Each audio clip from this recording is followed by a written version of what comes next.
Perhaps we need some outside universal threat to make us recognize this common bound. I occasionally think how quickly our differences worldwide would vanish if we were facing an alien threat from outside this world.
Good evening and welcome to a final week of 2025 here on Spaced Out Radio. My name is Dave Scott. So glad to be with you as we have Lon Strickler and phantomsandmonsters.com.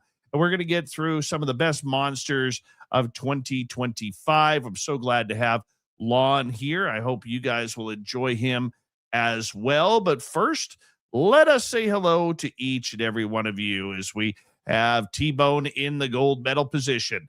Timmy Mothman and his goatee in the silver, Kitty Caddywhack with a bronze medal tonight.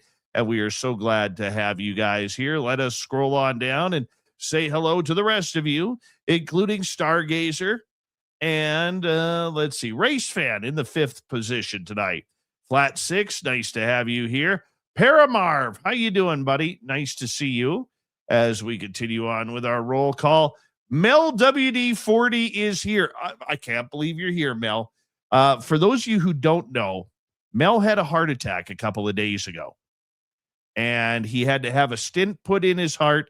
He's doing just fine. I called him yesterday just to make sure. As soon as I found out, I wanted to call him and make sure he was okay. So make sure you send some healing love to Mel WD40. And we figured out what caused his heart attack. He didn't lube himself up that much. He needed to lube himself up more. And now that he knows that he had left himself unlubed, okay, he knows better. So that way, no more jammers for him. Little Cam on YouTube, literally doing 140-pound curls 87 times per set. It's a set of 5 tonight. Skip to Malou, how are you? Nice to see you this morning for you, evening for me, as we scroll on down for roll call. Robert Lamoth is here. Robert Lamoth will be signing autographs after the show. Line up to the left of the studio, if you don't mind. To the left of the studio. Using, what is that? He's using hospital lube. Yeah. Hopefully you get lubed up enough to get released tomorrow. Hopefully you do, buddy. I'm so glad you're still with us. Frankie B, how are you doing? And who is next on our list? Oh, it's Lon Strickler. Lon Strickler will be signing autographs after the show as well. Line up to the right of the studio, if you don't mind. To the right of the studio. Lon says this, people. He will, if you make eye contact, he ain't signing. It's in his contract. He will not sign if you make eye contact. So just be careful. Necessary Dialogue, Kathy Evans, nice to have you here. Luscious Jules, nice to see you as we continue on with our roll call here. And who else do we have? Well, there's a nice conversation going on here. Flubber Lane, nice to have you here. Lacey Blue, good morning to you. And Matthew Goodka, thanks for coming on in. And Operation Shutdown, Creepy Pasta, and Stephanie Kenny Blankenship. How you guys doing? Walter Kodjabinski, thank you for joining us. And let's see here. MJ, nice to see you. Carol Amario, thanks for coming on in. Lisa Smith, nice to see you. Let's see here. Millennium, my man, how are you? Gary Rusin, how are you doing, buddy? Algaray on Twitch, 1,000-pound dumbbell curls. No, pardon me, 1,000 dumbbell curls, 175 pounds. Holy cow. Wow. His arms are jacked. Candace, nice to see you here. And I'm totally out of sorts right now. Totally out of sorts. Dave 300, nice to see you. I'm hardcore on X. Let's get the radio side. Hello and welcome to the radio and podcast side of Spaced Out Radio tonight. My name is Dave Scott. We got Lon Strickler from phantomsandmonsters.com joining us for the best monster sightings of 2025. We'll get to him momentarily. We are on YouTube right now. Give it our roll call, saying hello to Jerence Carter, Undead Jed, Patty Crown. Welcome to SOR chat. I'd like to lube you up, Dave. Oh, my. Oh, my. Patty, that's dangerous. That's dangerous. But, sometimes you got to say, what the hell? All right. Continuing on here. That's what sounds interesting. East Coast Turnaround, how are you? Blue Skies, nice to see you. The rest of you are going to get called by my fingers in typing, except Rock and Rory, because I just scrolled down on him. Kitty Cattywhack, thank you for kicking off the super chat. Horns up, everybody. Let's rock.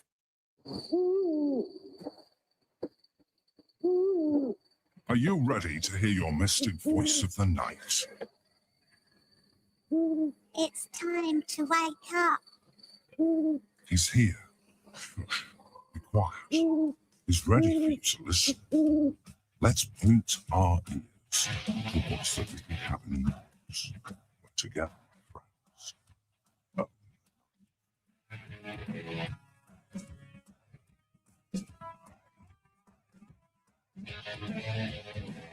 It's time for Spaced Out Radio with Dave Scott. From the mountains of central British Columbia to you listening around the world, this, my friends, is Spaced Out Radio. I am your host, Dave Scott, sitting in the captain's chair of SOR headquarters. We welcome you to tonight's show on our terrestrial affiliates around North America, digitally on every major podcast network.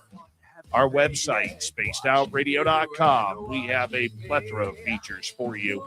Rock out to Bumblefoot, read the news wire, check out our swag as well. You can follow us on X at Spaced Out Radio, Instagram at Spaced Out Radio Show, and on Patreon in the Space Travelers Club. Tonight's show is brought to you by Chive Charities. Help make the world 10% happier by visiting Chive Charities today. You can find them on our website.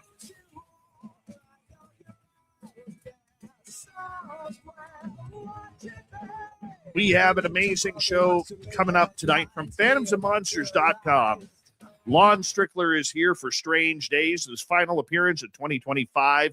And next, we won't see him until the baby new year in 2026. In hour 3, Swamp Dweller will kick things off. Then the wizard, Josh Rutledge, will be here for his final UFO report of the year. All right. Let's get right to it, because Lon Strickler is a special guy around these parts. He's a veteran paranormal researcher, author, and publisher, best known as the founder of phantomsandmonsters.com, one of the longest running and most respected platforms for eyewitness reports of unexplained phenomena. Since 2005, Lon has documented thousands of encounters, including cryptids, UFOs, strange entities, hauntings, and cases of high strangeness from around the world, building a massive archive that both researchers and experiencers rely on. His calm, investigative approach has made him a trusted voice of the paranormal community. Beyond his reporting, Lon is creator of the Fortean Research Team, working with investigators to follow up on credible sightings and emerging patterns. He has appeared on numerous documentaries, radio shows, podcasts, and continues to write, lecture, and support witnesses who are seeking answers to extraordinary events. His website, once again, and I highly recommend it to you, phantomsandmonsters.com. Lon Strickler, I hope you had a great Christmas, my friend, and a very happy new year going into 2026 for you. How are you? I'm doing okay. I hope we do better this time than we did the last time, but I've got new equipment and I'm upgraded a little bit, so I think I'll be good to go. Well, you know what? I want to give you a big thank you. Okay. And I know you're a guy who hates compliments. You're way too humble. You're way too kind of a soul. But I want to say a big thank you about helping us out this year with your incredible research in our Flight 21 investigations that we were doing out here, looking for Bigfoot, paranormal, and UFO phenomena in the middle of the British Columbia Caribou Region Forest. You jumped right in when you heard what we were doing, both Tim James and myself. You jumped right in and say, "Hey guys, if there's anything I can do to help, let me know." And these reports that you wrote up, I thought they were phenomenal, and I think it made us so much better and really brought us at ease for what Tim and I were doing this year. So I wanted to say a big thank you for doing that for us. Well, I appreciate that. It's what I do. So, and anytime I can help, just let me know. You're pretty awesome that way. You're pretty awesome. For people who may be tuning in for the first time and they want to learn a little bit about you, tell us about phantomsandmonsters.com. Well, the paranormal has been with me ever since I was little. I've had some pretty strange encounters over that time. But I really started getting more in depth into the paranormal and cryptids and everything else after I started working on the blog. And I had collected witness accounts and done personal investigations and a lot of other stuff. I knew a lot of people around this area. And I just made up my mind I was going to go ahead and take my shot at writing, though I've never considered myself much of a writer, and go forward with it. And because I've had so many good people around me, including yourself and others, it made it a lot easier for me. And I've got people I can depend on. That's the biggest thing. If anybody wants to get into researching Fortean and paranormal activity, I suggest you have people who back you up and will stay with you and won't be a yes man and will question things you do. And that's the biggest and best suggestion I can give to anyone. But after 2005, it's been one of these things that it's an everyday thing with me. I've made it full time. I had just gone on disability, and it was going to keep me out of trouble for the most part. So that's what I've been doing now. I've been doing it for over 45 years, but this was the 20th year for Phantoms and Monsters.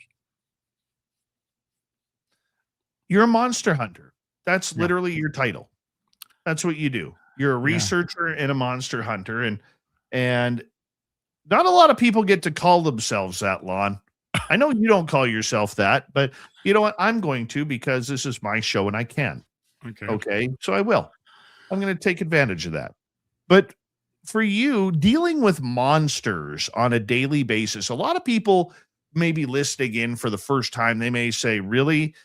Isn't this just made of dreams? Isn't this just nightmares coming true? Somebody who's watched a few too many cartoons or read too many classic horror novels or watched too many Stephen King movies. What's your thoughts on that? Well, I when I was younger, I thought the same thing. I was interested in cryptozoology and UFOs and especially UFO abductions and such back in the 60s and the early 70s. But I knew there were some things going on that I was experiencing. I wasn't really sure about. It wasn't as if I could go to someone and talk about it. So it was one of those things where I had to learn on my own for the most part. And after I had my Bigfoot encounter in 1981, and a subsequent encounter with a winged humanoid in 1988, I kind of changed focus, though I still do a lot of everything. And that's kind of what sparked all this. I started wanting to figure out what it was I had encountered. And that's when I started diving into the rabbit hole, and I haven't got out yet. Do you remember? recommend it for people? It just depends on the person. If you're committed to it, um, yeah, I would recommend it. I mean, I don't know what I had done if I hadn't done it. I mean, I had no idea. But like I said, it filled a void as far as, like I said, I was at home, I wasn't working, I was on disability, and I had to find something to do. Now, I was doing little odd jobs here and there, but when I got the opportunity to go ahead and start focusing on the paranormal basically 100% of the time, it started to expand, and I think I kind of came in at the right time. Of course, the internet was only like 10 years old by that time, or as far as being something that most people were involved with, and as composed what it used to be.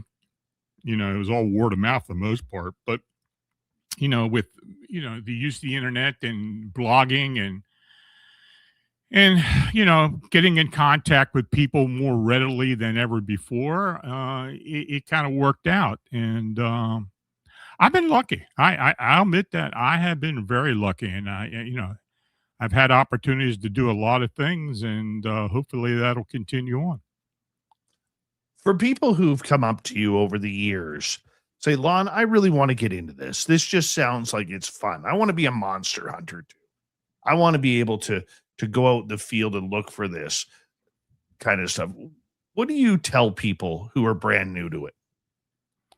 Well, I mean, first ask yourself if you're going to be committed to it. That's the biggest thing.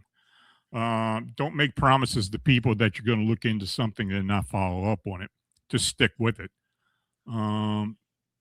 That's the worst thing you could do.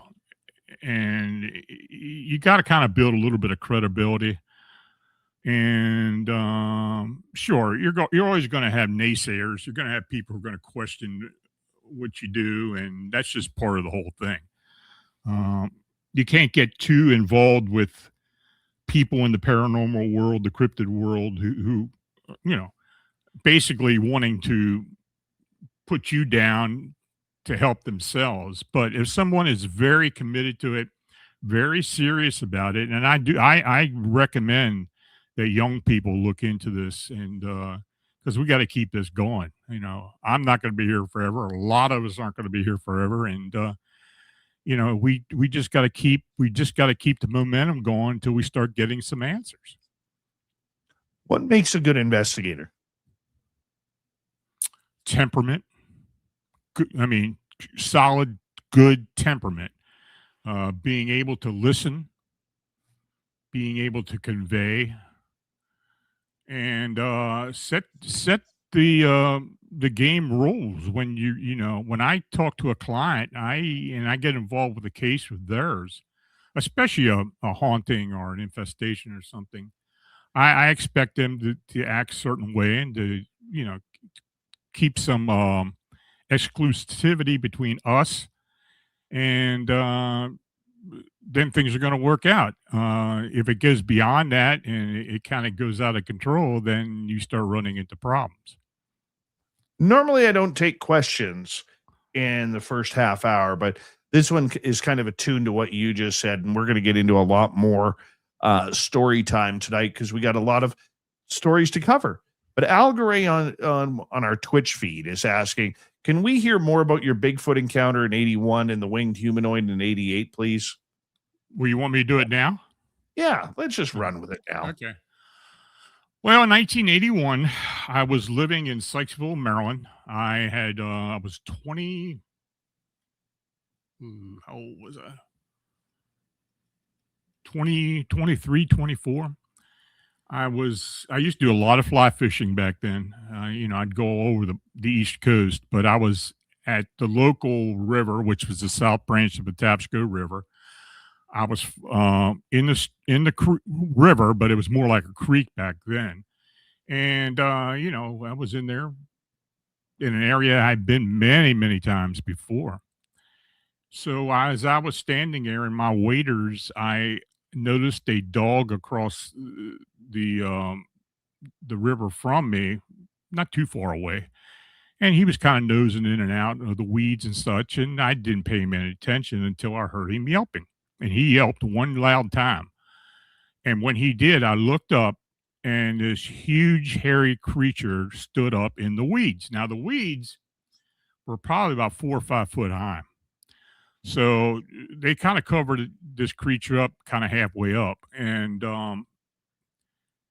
I don't know what he did to the dog, but I did notice later that the dog did seem to have an injury on its back. But when I saw it later, it was moving around okay. So, but anyway,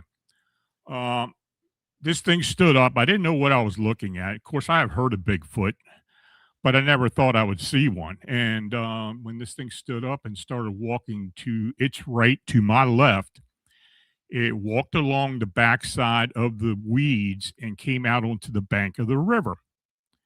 And as it stood there, it was watching me. We were locked. We had our eyes locked on each other. We were probably about 40 to 50 feet apart, very close.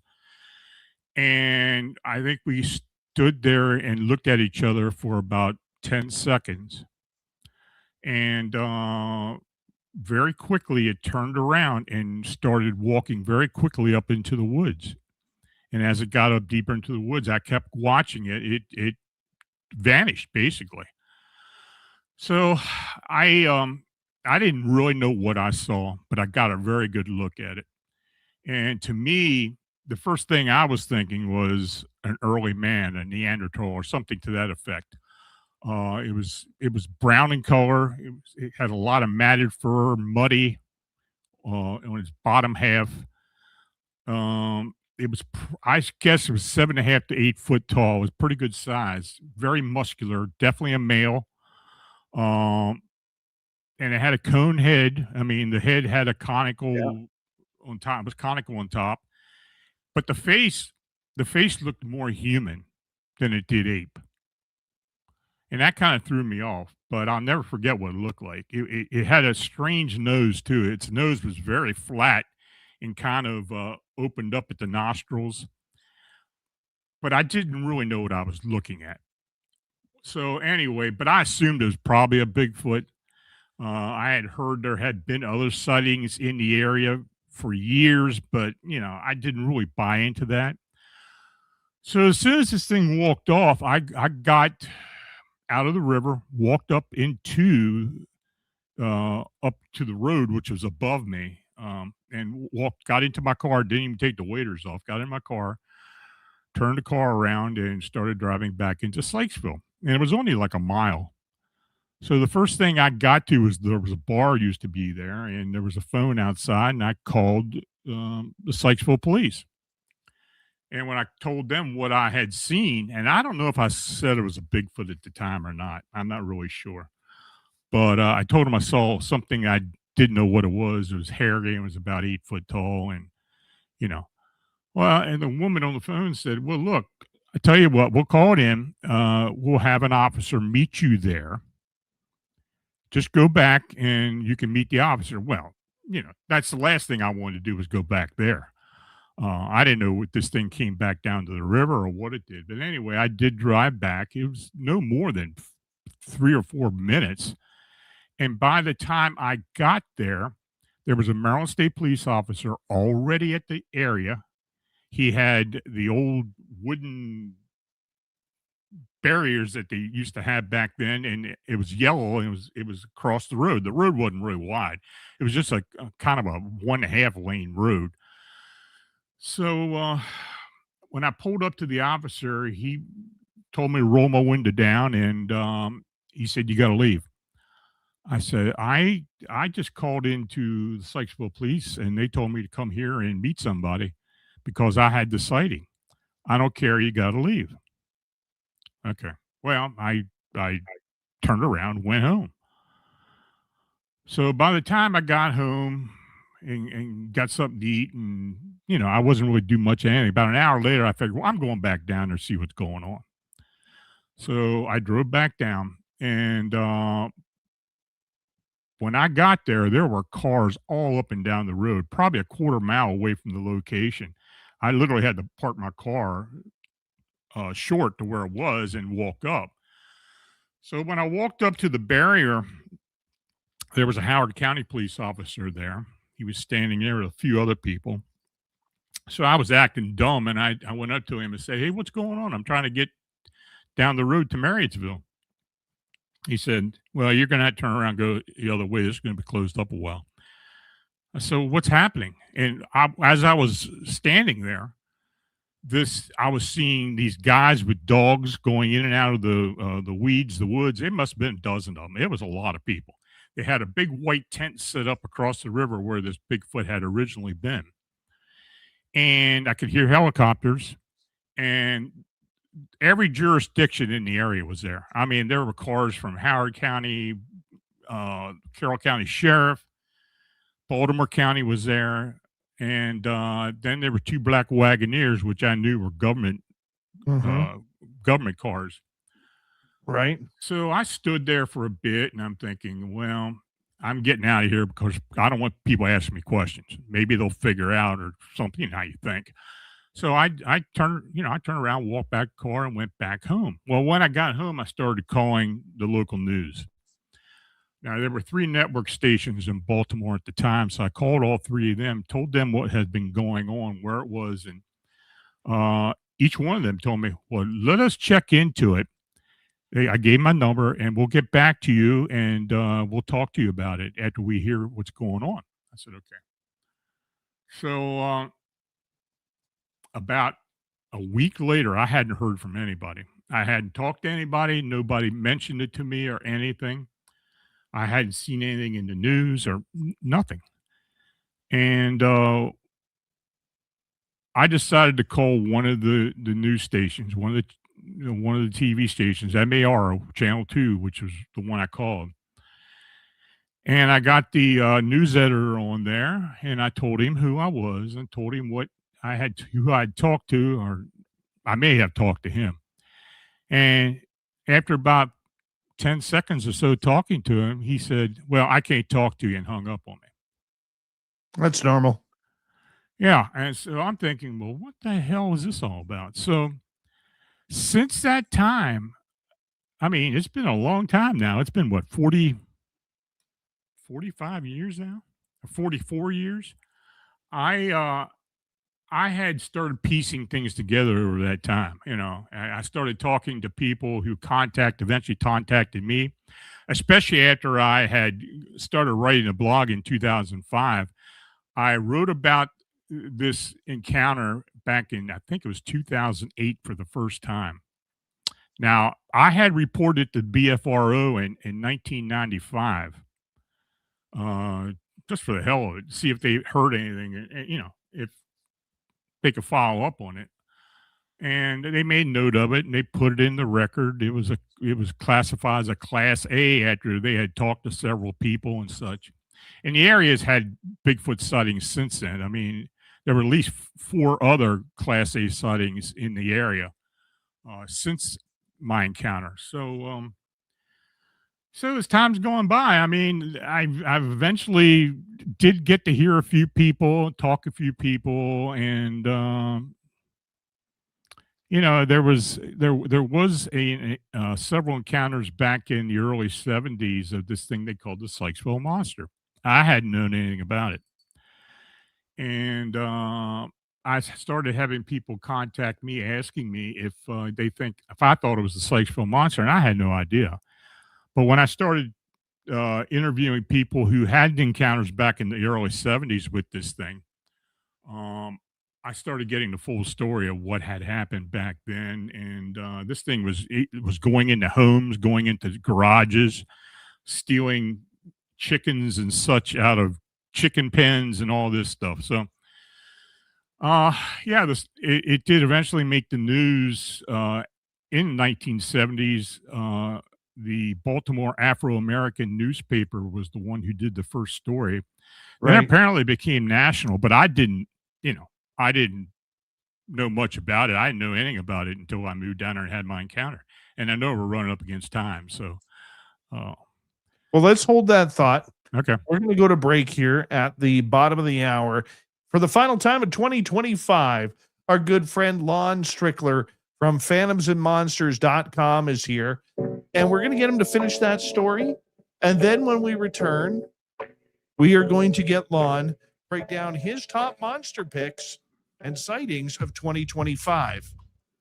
That's the way we roll here as we round out this great year.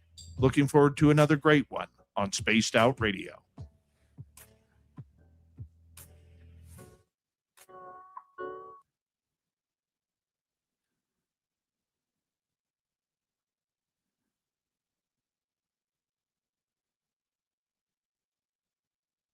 All right, buddy, we're clear. Okay. Good start. Good start.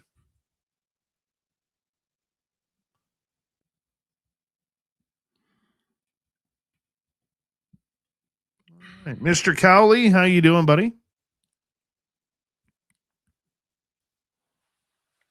Boise, nice to see you. Smokes a lot. Thanks for coming on in.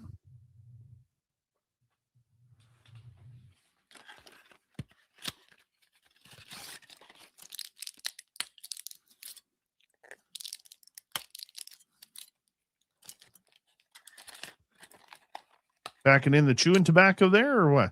No, I've got a sour stomach tonight. You've been eating too much clover.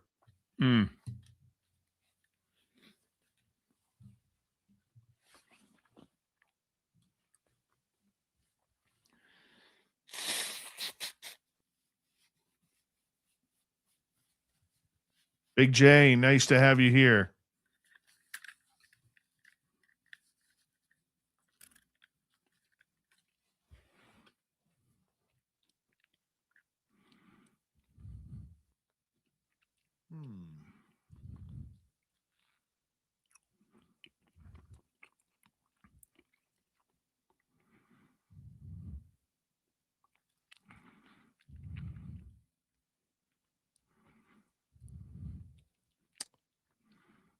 Are you going out partying on New Year's, Lon? Because I know you're a real party animal. Nope, not me. I can't drink. I can't do anything fun. Here, I thought you'd have a limousine filled with women. No, Going not down me. to the local club. Can't afford that. Okay. A hatchback filled with women. Your tuxedo on. Yeah, I don't do much on on New Year's Eve. I think I went to New York one time back in the 70s. That's the only time I really went out and did anything. It's overhyped, over expensive. Yeah, it was much dangerous back then.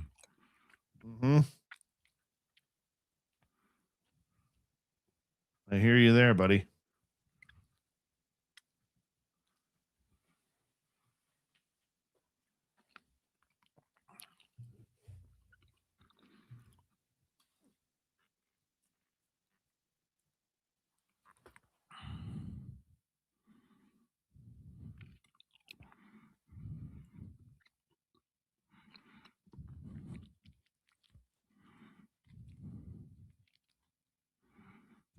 I don't know where Dirty Filth is tonight.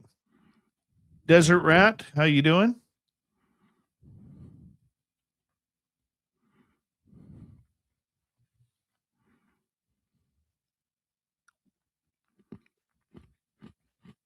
You still go fishing, Lon?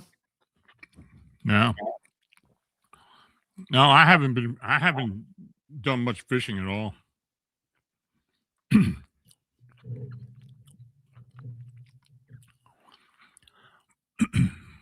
Every once in a while, I'll jump on a boat with somebody and go into the bay or something. But other than that, right, I don't do much fishing at all.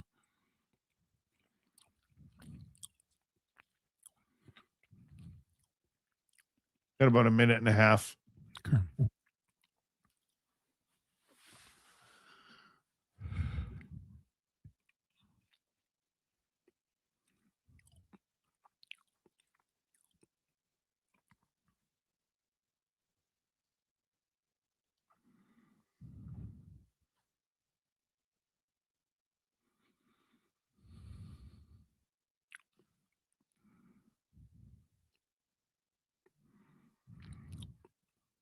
Well, hopefully Santa Claus was good for you. Yeah, it was okay.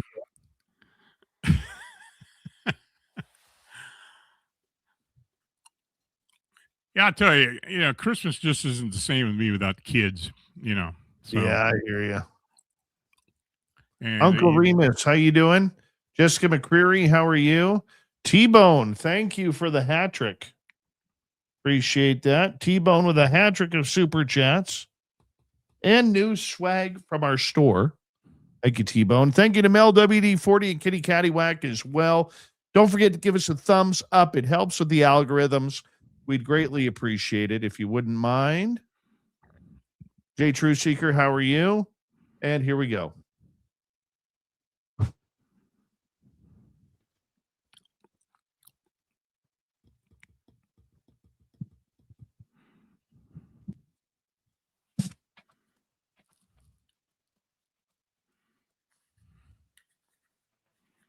We are into the second half hour of Spaced Out Radio tonight. My name is Dave Scott. Thank you very much for choosing to spend your time with us right before New Year's Eve. Hey, we want to remind all of you that if you missed portions of this show or others, always check out our free archives on YouTube or any major podcast network. Our website, spacedoutradio.com. We have a plethora of features for you. Rock out to Bumblefoot, read the news wire, check out our swag as well. Follow us on X at Spaced Out Radio, Instagram at Spaced Out Radio Show, and on Patreon in the Space Travelers Club. All right, Lon Strickler from phantomsandmonsters.com is here tonight. You can get his books on his website where we're talking the best monster sightings of 2025. But first, Lon, you were going to finish your story about your winged humanoid encounter right before the break. Yeah, I had an opportunity back in the fall of 1988. I was living in Randallstown, just outside of Baltimore at that time. So what happened was, I had gone out to the old Timonian Fairgrounds, and there were some things going on. I was actually out there antiquing, to be honest with you.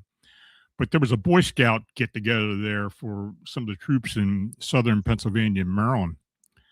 And I happened to run across the guy I went to school with, was in Boy Scouts together with, and I hadn't seen him for about a dozen years.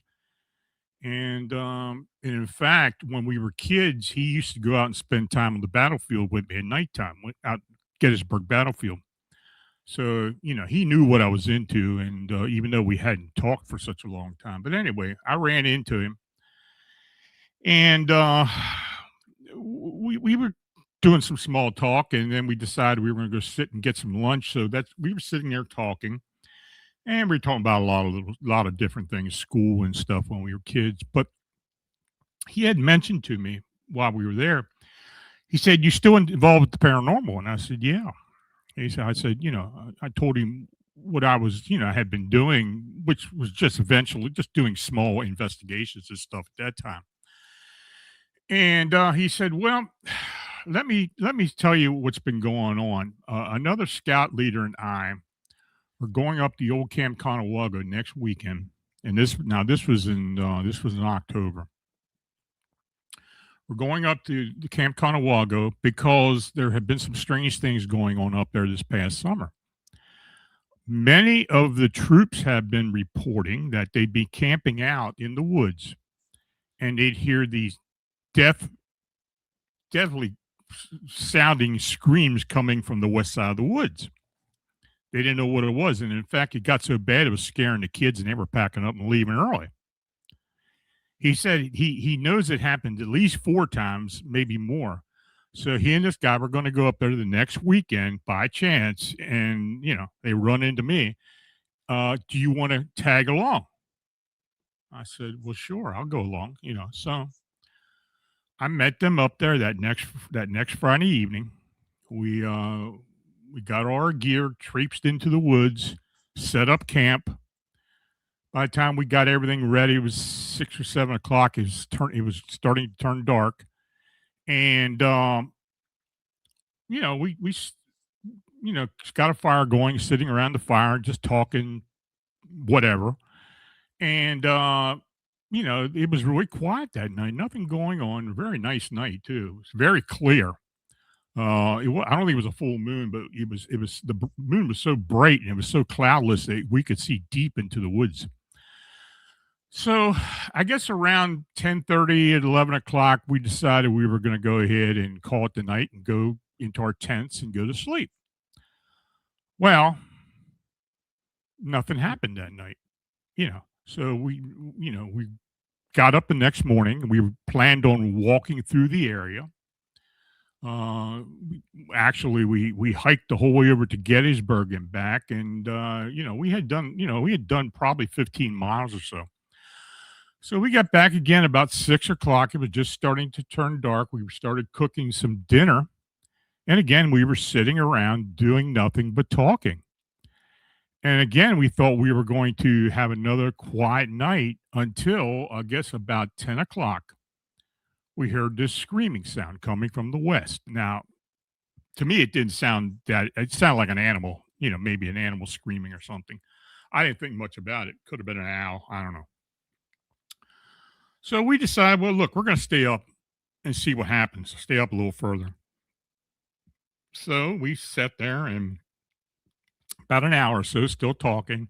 Then all of a sudden, we heard this god awful scream coming from the west of us, and it literally sounded like a woman screaming murder. It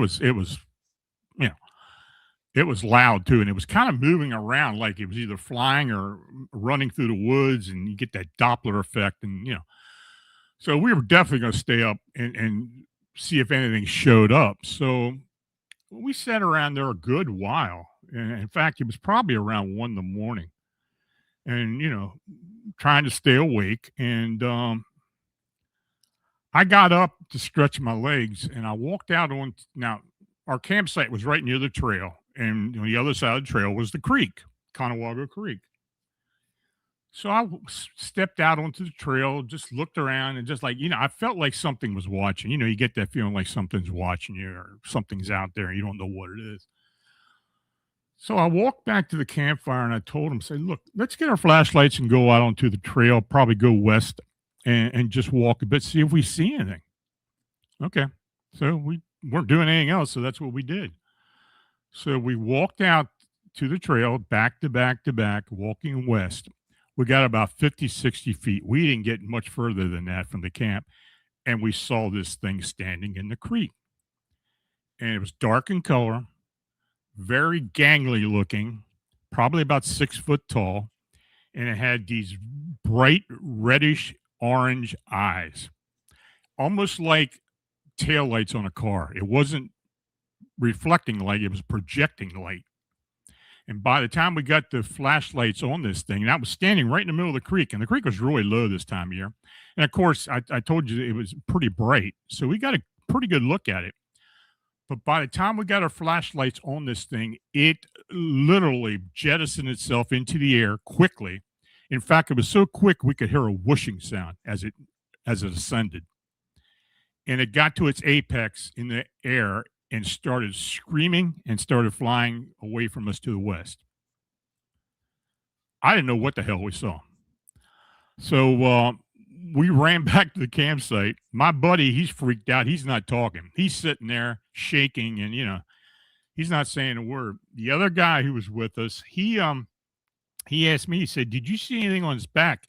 And I did. It looked like it had large wings on its back because it was coming over the top of its head.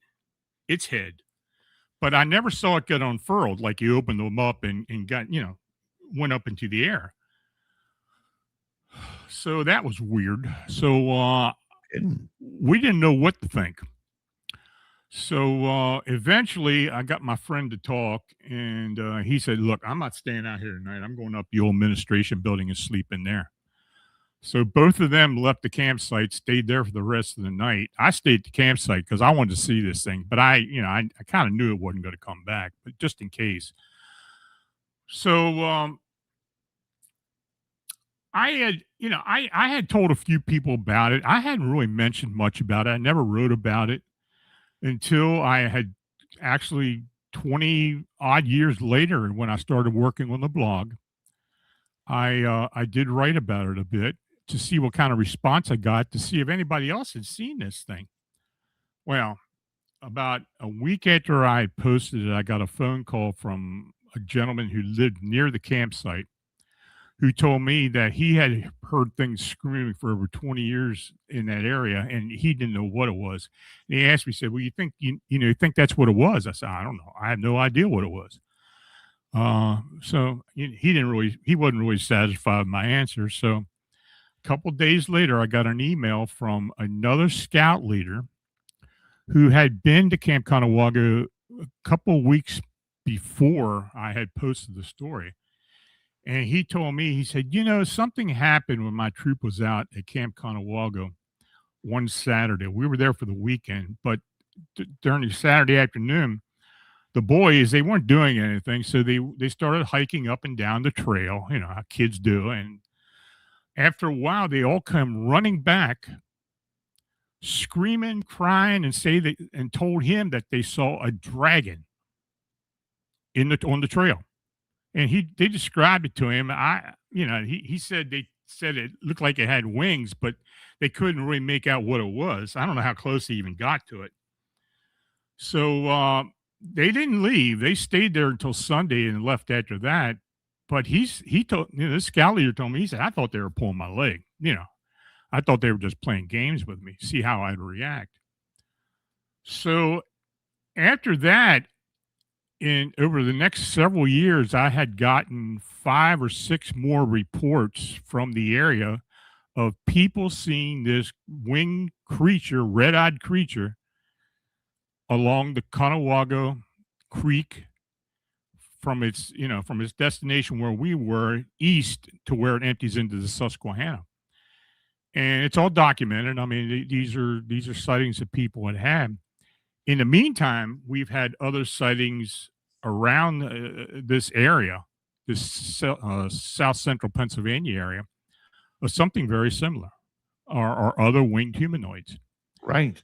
Now, the one thing it gets me is, and this is what's really stuck with me, when we started getting the reports, especially in 2017, of the Chicago Mothman, or what I called the Chicago Phantom, the descriptions we were getting were almost exactly to what I saw.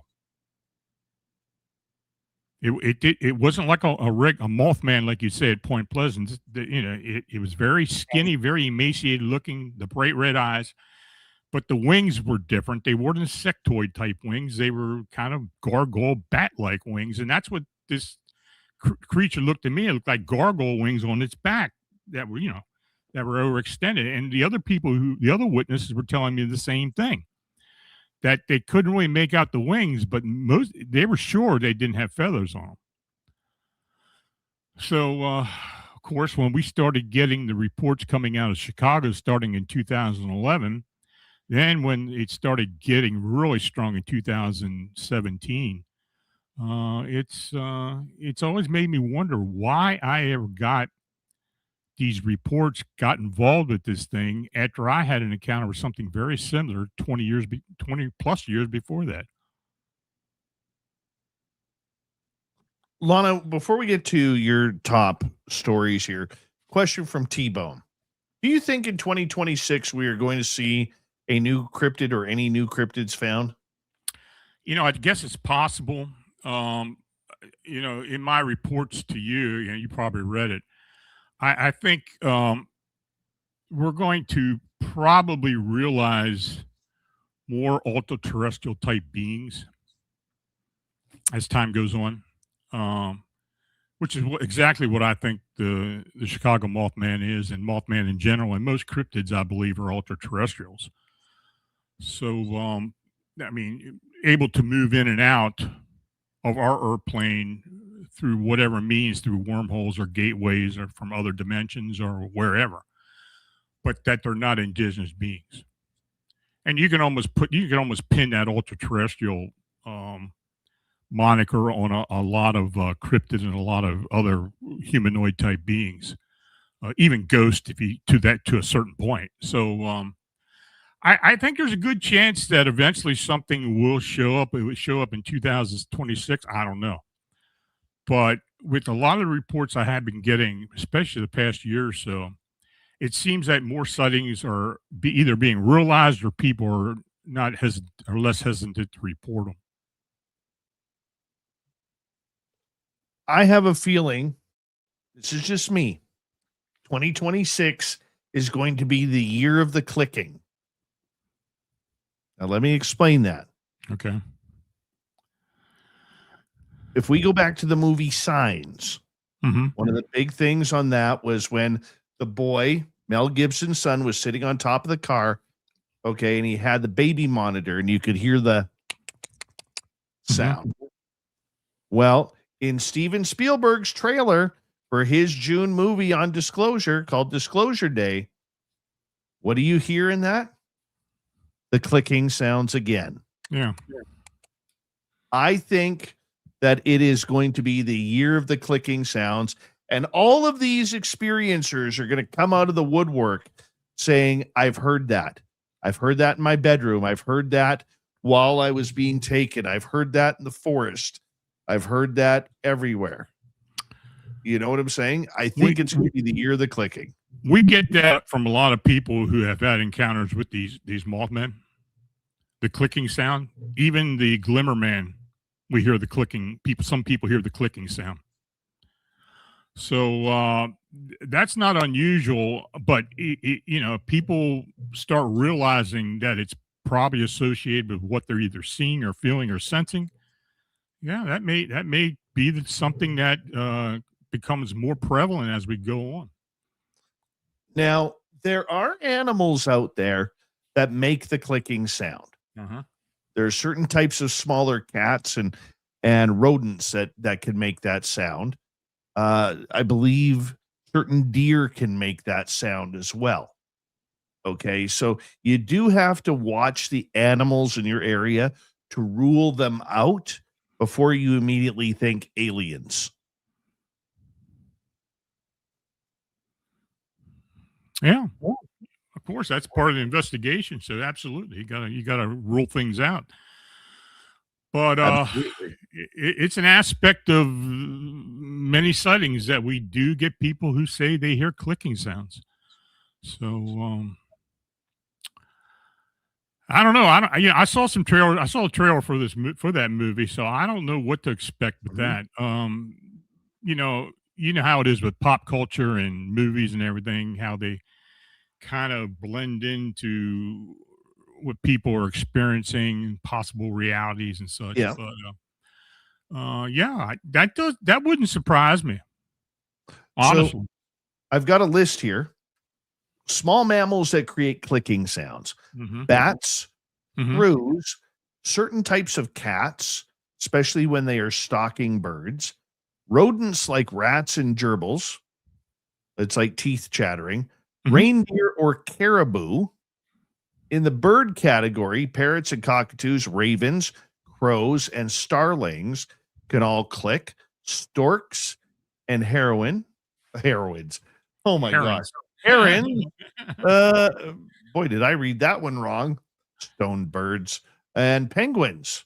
Yep. Now, if you're in an area where there's reptiles, geckos, some frogs and toads, and certain lizards use the clicking sound as defensive mechanisms. Now, click beetles, death watch beetles, pistol shrimp, tarantulas, and some spiders can do it as well. So once you rule all of those out that are not in your area, or you know that crows and ravens are not flying at night, then you know that you might have something going on. Possible. 5 minutes to go here before we go to break at the top of the hour. Lon Strickler is our guest tonight on Spaced Out Radio from phantomsandmonsters.com. Lon, quickly here, before we get to your list, and we're going to start that in the next half hour, you deal with a lot of different monsters that people will report in every year, from Bigfoot to aliens to ghosts to shadow beings and everything in between. Out of all of the stories that you hear, what makes a story special? What makes it really keep your attention? The reaction of the witnesses and the experiencers, the way they deliver and show emotion. Um, that's probably the biggest part of it. Another part is as you continue talking to them, they don't change what their story, they don't embellish on it. That's usually a good sign that you're dealing with something that they believe they actually saw or experienced. I'm not saying all the time they perceived it correctly, but they believe they did. And that's when you go beyond that point to try to see if what they believe they saw really existed. So, yeah, it starts with emotion, starts with delivery, starts with non-embellishment and trying to prove what they saw through description and try to rule it out. It was something natural or so, and that can take time sometimes. So, but those are the main things. You've provided a list for me here Mm-hmm. for this show, and I look forward to getting into it. As you are choosing your monsters of the year, do you try and stay away from the ones that are more frequently reported? Um, well, I mean, not necessarily unless it was an important sighting. There were a few there that were, a little bit different. There was a Bigfoot report here in Pennsylvania I thought was exceptional. It was an area that Butch and I both knew very well because we had dogman or upright canine sightings there. But we knew Bigfoot were in there and it was a Bigfoot sighting, but we'll get to that. That was probably the most exceptional Bigfoot report I've heard all year. Now, of course, you're going to get a lot of people who take, film and such. And, it's nice. I like putting those up on the blog and presenting it to people to see what their thoughts are. But many times they're just exaggeration or AI or something different. But this report, without any photographs or anything else, was probably one of the better ones I've seen this year. Has it been a good year overall for people filing reports? Was it higher than usual, around the same? No, this was a slow year. For me, it was a slow year. Now, I know Stan Gordon and I talk all the time. He's been pretty busy. He's getting a lot of UFO stuff going on and a lot of strange, anomalous activity. Maybe not as many Bigfoot sightings, but he's getting a lot of UFO sightings. Is that because of the popularity of the subject? UFOs have been a hot button topic, and when it hits the mainstream, all of a sudden everybody and their dog wants to go outside and try and see a UFO. Absolutely. Just like a couple of years ago when everybody was seeing the drones and such, and everybody went nuts on that. And, every light in the sky was a drone or every light in the sky was a UFO. So, yeah, it happens. I don't think I've had a drone report in over a year. So it was a hot topic at the time, and now it isn't. Do you think you'll ever see a day when cryptids kind of take that over? I hope. But, skepticism is the biggest part of it. I mean, I still get comments from people who just think I'm crazy, when I report this stuff. But, if they were in my shoes and heard all this, and especially if they had an encounter at some point, they would probably talk different. The best witness is one who's a skeptic and then had an encounter. Then they become the best witness in the world. I love those people. Love those people. There's nothing more fun than turning a complete skeptic into a believer. The funny part about watching them is watching them start every sentence about the topic. Well, I'm a pretty skeptical person. They always say that. You might not believe this. Very true. Yeah. Very true. Yeah. All right, Lon, I'm going to get you to hold on right there because we are going to go to break. at the top of the hour. And when we return, we are going to get into Lon Strickler's top monster stories of 2025. They are extreme, they are odd, but they are awesome. Phantomsandmonsters.com is his website. Stick around for hour 2 when we get into the monsters of 2025. This is Spaced Out Radio with host Dave Scott.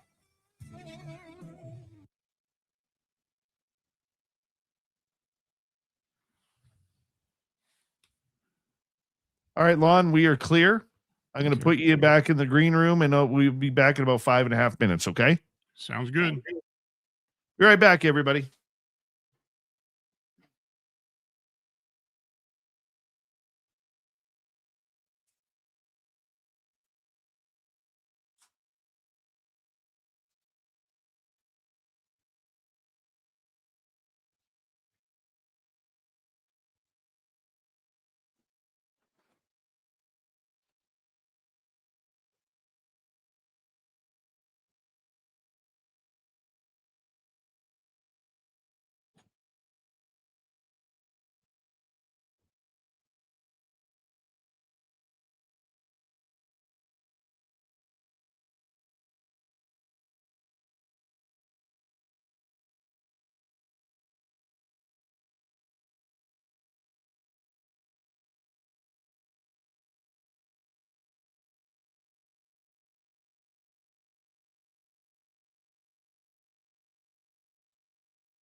Bring Lon back in. And got about a minute 20 here, Lon. Mm-hmm. Some great questions from our audience, too, coming up. If you haven't already, give us a thumbs up.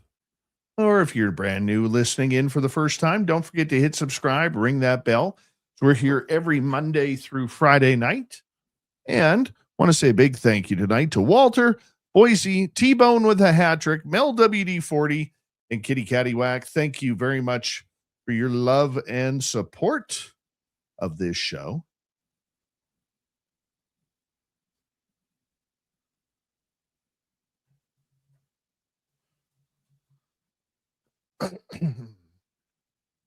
And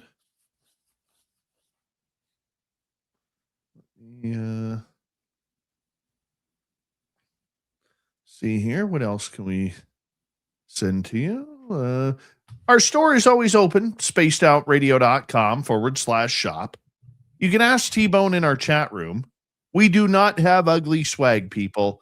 No ugly swag. So make sure you check it on out. I think his whole closet is spaced out radio gear. I really do. We're coming back in 3 seconds.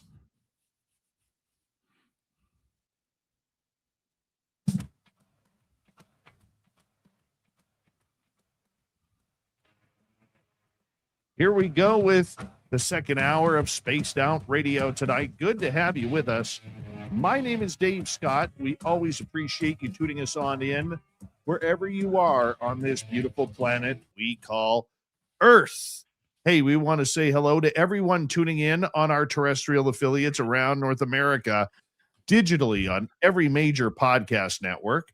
Our website, spacedoutradio.com. We have a plethora of features for you. Rock out to Bumblefoot, read the news wire, check out our swag as well. Follow us on X at Spaced Out Radio, Instagram at Spaced Out Radio Show, and on Patreon in the Space Travelers Club. The Desert Clam has set the password for tonight in the SOR Space Travelers Club. Litarian. Litarian is your password. Use it wisely, Space Travelers, as the Clam sets the password each and every night right here on Spaced Out Radio. From phantomsandmonsters.com, he joins us each and every month. Lon Strickler is here to talk about his top stories of 2025, his top monsters. And we're going to get right into that right now. Lon, thank you so much for being here. I'm glad to be here, Dave. All right, let's kick things off here, my friend. Your number one story of reports for 2025 is a monster that I have never heard of before. The Utah Metallic Man. So I'm going to read here what you wrote, and then I'll get you to comment on it. Okay. In August of 2025, social media exploded with what many people immediately labeled the Utah Metallic Man. The footage appeared to show a humanoid-shaped figure with a reflective metallic sheen hovering silently in the clouds. It was not a light. It wasn't an orb. It looked unmistakably human in form, and that's what made people stop scrolling. The clip went viral almost instantly. High resolution, heavy zoom, slight camera shake, and dramatic cloud cover created the impression that this was a spontaneous capture. Commentators rushed in. Some claimed advanced non-human technology. Others suggested interdimensional entities. A few even argued this was evidence of something masquerading as a human, but not bound by physical laws. But once investigators slowed down the footage and traced its origin, a different picture emerged. Independent analysis showed the video was not actually a moving object filmed in real time. It was a still image digitally enhanced with a zoom effect, artificial shake, and added audio. Even more telling, the same underlying image had appeared online weeks earlier with different captions and claimed locations. In other words, the Utah August 11th framing was not the source. Now, this does not mean the metallic humanoids cannot exist. It does not mean people are foolish for reacting strongly to the imagery. What it does mean is that this particular case collapsed under basic verification. And here's why. The Utah Metallic Man incident perfectly illustrates the environment we are now operating in. Short clips optimized for emotional impact spread faster than carefully investigated content. Humanoid silhouettes trigger something profound in the human psyche. Clouds erase distance and scale, making almost anything feel otherworldly. A real anomaly, if it appeared tomorrow, could be easily buried in the same visual noise. So the real lesson of the Metallica Man, horns up. Yeah, Metallica Man is not disappointment, it is discipline. Before we debate extraterrestrial, ultra-terrestrial, or even classified technology, we have to ask the unglamorous questions first. Where did the footage originate? Who posted it first? Can we get the official original file? Because the next truly anomalous event will not announce itself clearly, and if we are not careful, we will miss it while chasing the echo of something that was never there. Yeah, I mean, and the reason I put that first was it happens many times. This one particular so-called event, I mean, it went so quickly on the internet and came off so quickly. It was a real anomaly. It really was. When I first looked at it, I thought there may have been something there. I actually sent it to someone who I know is good at digital and AI, and they pretty quickly debunked it to me. And it wasn't too much longer when it started getting all through the internet that it was a fake. But it just goes to prove that you just can't buy into everything you see. And I'm more and more skeptical nowadays with images that people put on social media and such. I just wish people would be stop trying to pull the wool over people's eyes, because it's it's eventually going to get caught, especially nowadays. So, but it was it was a little bit of excitement there at first, which in itself is unusual, because a lot of times people just say it's fake. But this thing, the original post, after they called it the Utah Metallic Man, really did stir a few things up. I can see that. I can totally see that with that. But it also goes to show how technology, especially AI, is going to take away the purpose of the video. Yep. We looked at things early on with this, Lon, where we really wanted to have some sort of respect for people who were creating videos, that they were shooting them on their phone. The old adage goes, we always have a camera with us, because 99% of us carry a cell phone that has a camera on it. Mm-hmm. Okay. And we're always looking for that image. We're filming more than ever in the history of humanity right now. And sure, oddities are going to be caught. But with that technological race, we are also seeing the advent and the advancement, the incredibly quick advancement of AI. Are we at a point now, Lon, where AI combined with CGI means that videos are going to be the death knell of everything, because people are looking for those social media clicks rather than trying to bring out the great videos that could be out there? Yeah, I mean, people are going to continue doing it, but as far as reputation goes, it's not going to help them. I mean, I use AI a lot, just to create images to go along with my story. I never say that they are actual images. It's just, I'm trying to detail the descriptions of the creature, the being, or whatever it is that people have reported, and that's the only way I use it. And it's not out to fool anyone. It's just a representation of the blog post. But other people see it different ways, and yeah, I think it's going to be it's not going to help. It's not going to help investigations per se, because it's just going to make people more skeptical. And this, I kind of analogize it to what's been going on in Chicago for all those years, where, there could be a lot of people making videos of this Chicago Mothman creature and putting it out on the internet, but there just aren't any out there.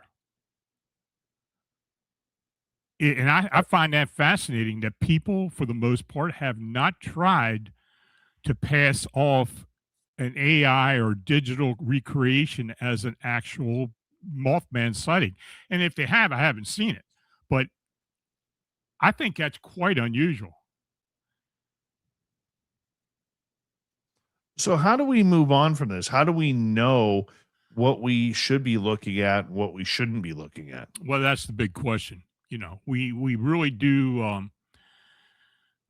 I think investigators got to come forefront on this as well, to try to eliminate this as much as possible for people who aren't being honest and just trying, like you said, to get clicks. And yeah, that's not going to help anybody in the long run. No, I could totally see that happening. All right, let's move on to number 2 here. The Silver Run Tunnel and Mothman sightings in West Virginia. In 2025, West Virginia quietly reasserted itself as one of the most active paranormal landscapes in the United States, not through one dramatic event, but through a steady escalation of credible reports, along with what now many people call the paranormal trail. One focal point was Silver Run Tunnel, a remote abandoned rail tunnel popular with hikers and explorers. Throughout the year, visitors documented unexplained sounds coming from deep within the tunnel, footsteps where no one was present, sudden temperature drops, and most notably, repeated sightings of what witnesses described as a woman in white. The apparitions were not fleeting shadows. Multiple hikers reported a pale female figure standing motionless near the tunnel entrance or partially illuminated inside the darkness, only to vanish when approached. What makes this compelling is consistency. Independent witnesses unfamiliar with the local lore described the exact figure, the same positioning, and the same sense of being watched rather than startled. At the same time, renewed attention returned to the sites associated with Mothman. Areas around Point Pleasant, along with nearby river corridors, experienced an uptick in reports of winged silhouettes, red eye shine, and intense dread. Some witnesses did not even see a creature. They described sudden pressure, a sense of intrusion, or an instinctive urge to flee, hallmarks of classic Mothman era encounters. What ties these locations together is not just folklore, it's geography. Isolated terrain, waterways, old infrastructure, places where human activity has faded, but memory, trauma, and environment remain. From an investigative standpoint, 2025 reinforced a pattern of long recognized in Fortean research. These are not random hauntings or one-off legends resurfacing for tourism. They are persistent locations where experiences stack over time. The phenomena adapts to the witnesses. Sometimes it appears as an apparition, sometimes as a cryptid, sometimes it's only a psychological or emotional intrusion. The West Virginia Paranormal Trail matters because it reminds us that high strangeness does not always announce itself with spectacle. Sometimes it simply continues quietly, waiting for someone to pay attention. And in 2025, more people than ever did.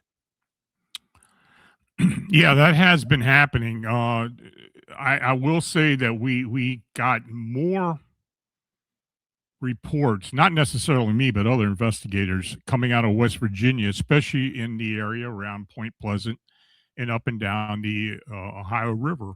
A lot more sightings than we normally get. A lot of people believe that the Mothman phenomena has ended. They think it kind of ended after the Silver Bridge cuts. Well, that's just not true. we've had more and more sightings as time has gone on, especially around Point Pleasant.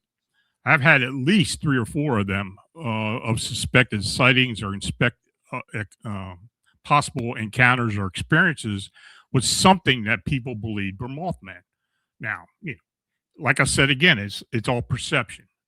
But this silver tunnel thing is, after I started looking into it myself, it was a lot of folklore involved with it. But the woman in white is something that the locals know a lot about, and I did talk to a few people who absolutely believed it happened.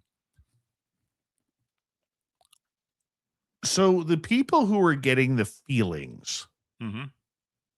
what were they experiencing? Dread, fear, like something was coming that wasn't there before, that it may have posed a threat.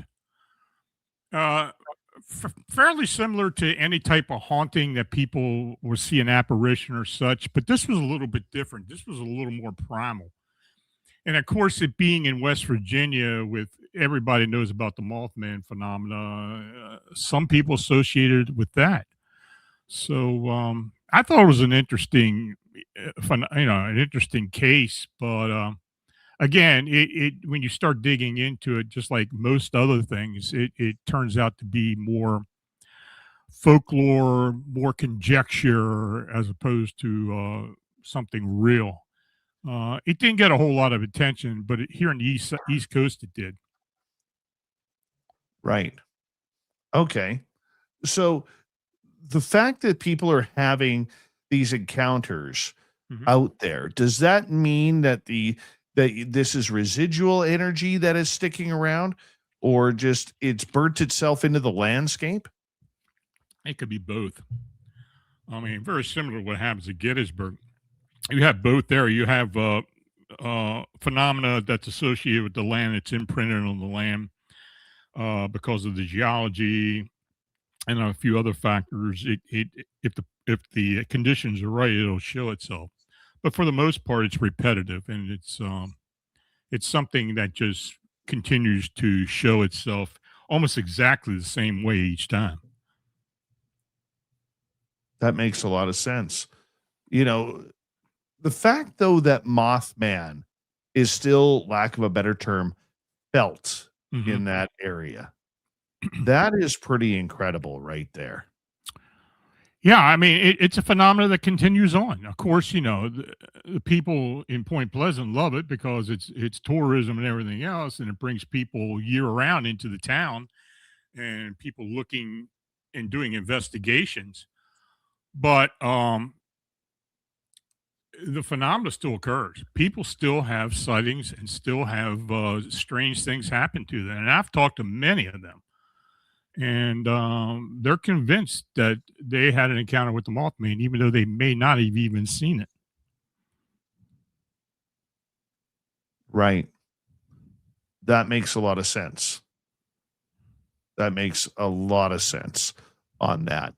Do you think then that people who are having these encounters are their mind is already made up because of the previous history that was there? Maybe, but I think most of the people who I have dealt with have insight or abilities that they are picking up on something tangible, but they just don't realize what it is, and the first thing they think about, it's the Mothman. It's something to do with Mothman, even though they're experiencing something they can't explain. Um, I think most experiencers who have profound experiences have a certain level of intuitive ability. And I think almost every human being has intuitive qualities. But in some cases, people let it get beyond reality. But many times people do sense things and will automatically figure that since they're in the area, that has to be what it is. That makes a lot of sense. Lon, we got 4.5 minutes. Let's get to the third one here, where 2025 really saw the discussion of UAP/UFO. It shifted again, new videos, testimony delivered under oath to U.S. Congress, military veterans coming forward describing encounters that were not distant lights or ambiguous radar contacts, but close proximity events. One of the most striking accounts revisited a 2023 incident in which a person reported a self-luminous craft emerging directly from the ocean. Witnesses described the object rising from the water without turbulence, propulsion, noise, or any visible means of lift. It did not behave like a submarine-launched vehicle or a known aerospace platform. It appeared, hovered, and departed with precision. But even a more unsettling testimony came from a 2003 encounter involving an aggressive approach. According to multiple witnesses, a UAP/UFO moved rapidly towards personnel at close range, triggering panic and rather than curiosity. The phrase repeated during the testimony was chilling in its simplicity. It's coming right for us. Sounds right out of South Park. Your thoughts of this, Lon? Well, we have been getting more and more USO or unidentified submerged object sightings coming to us personally. And that's been a trend since all this started with the TikToks, the Tic Tac sightings, and when that came out and all that. People are starting to realize that when they see something supposedly moving that's lighted or can be seen out of the oceans, lakes, and such, that there may be something that's extraterrestrial or something to do with UFOs, but it's underwater. And now those sightings have increased. They have steadily increased over the years.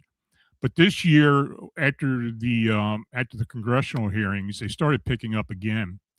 And we've been getting a lot of older reports coming in of sightings like this. And in fact, I had an old report that came forward from several members of the Coast Guard down at Key West, Florida, who had something like that happen. And they saw something literally moving through the water that was lighted up.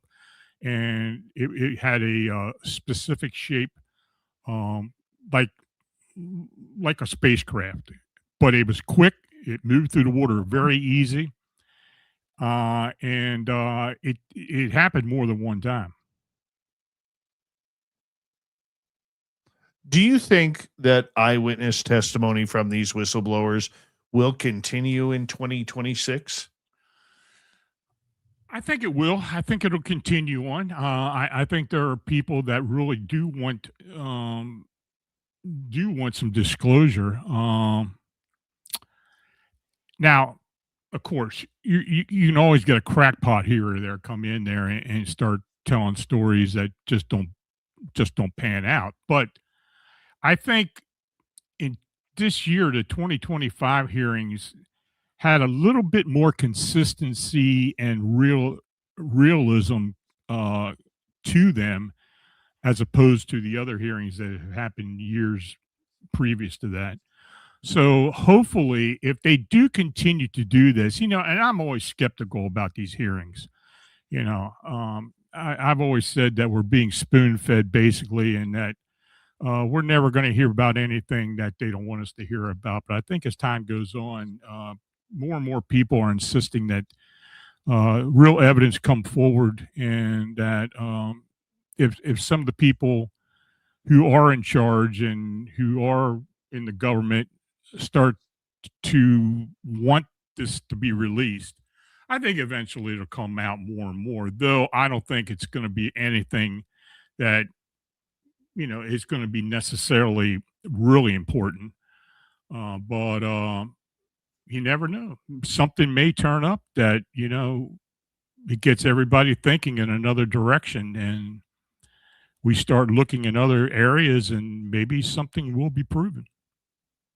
Well, we're soon going to see, Lon, as we are going to continue with your 2025. We're going to try and sneak in some audience questions as well here on Spaced Out Radio when we go into the second half of the show.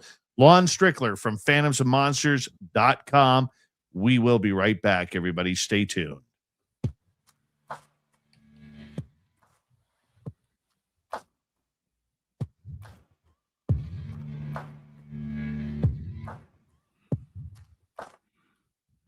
You're listening to Spaced Out Radio with your host, Dave Scott.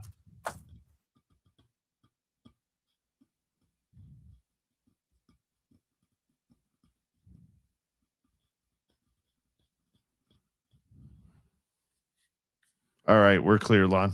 Mm-hmm. That half hour flew by. Yeah, it did go by quick, didn't it? Oh, my goodness.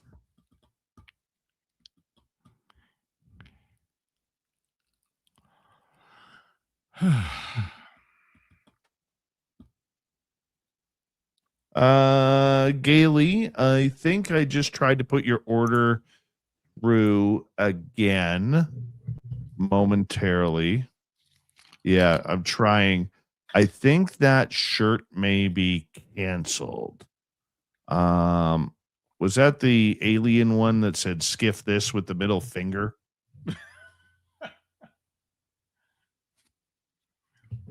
I'm trying to send it to production right now.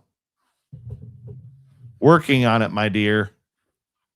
If not, we'll have to cancel that order and have you look up something else. Kurt M., how you doing?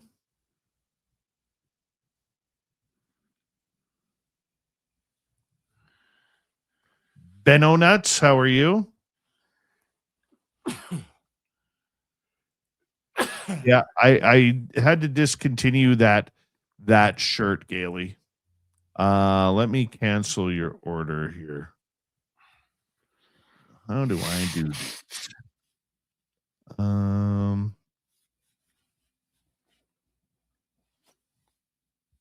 I'll figure it out. There we go. That's how I figure it out. Okay, I've canceled that order, so that way you should be able to get that back at any time. The reason why I had to cancel that one, because I got the logo from P&G Tree, which I paid for the logo, but then a few months ago, they came back at me saying that, and this is something that they've done with a multitude of their customers between 6 months and a year and a half, and I'd been using them for a year and a half, where all of a sudden they say, oh, you're using this to sell. You bought the wrong package, even though in their original package it said that you could post these. So I emailed them back and said, you guys are tied selling, saying that we can use it, then saying that we can't.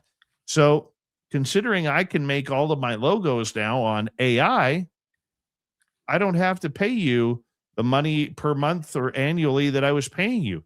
They literally wanted to jump my rate by an extra $400 and some American per year. Oh my God. But so that would have been an extra $700 Canadian, $750 Canadian. So I told him to pound sand. Yep. The Unknown, how are you? So that's what happened there. Yeah, that's not the first time. That's happened a lot. I've talked to a lot of people who got screwed over like that. Yeah.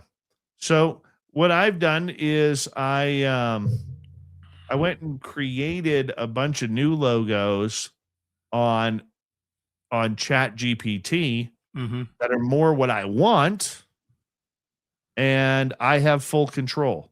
Right.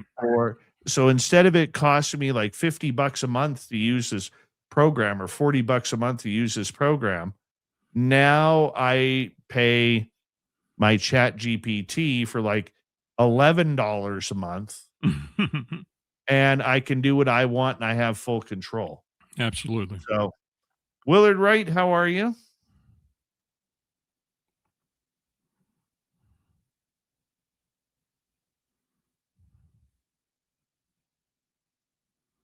All right, we got about 45 seconds. Thank you tonight to all of our super chatters. We have T-Bone with a hat trick.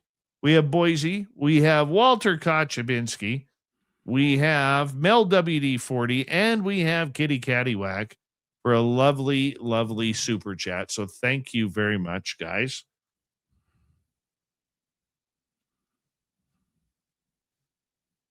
Really appreciate your love. Don't forget, shop at our Spaced Out Radio store while we're at it. Why? We do not have ugly swag, people. No ugly swag. So make sure you check it on out. And here we go, everyone.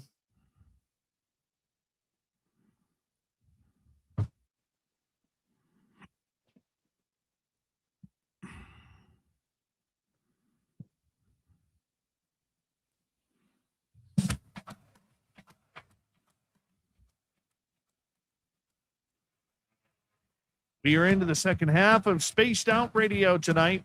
Good to have you with us. My name is Dave Scott.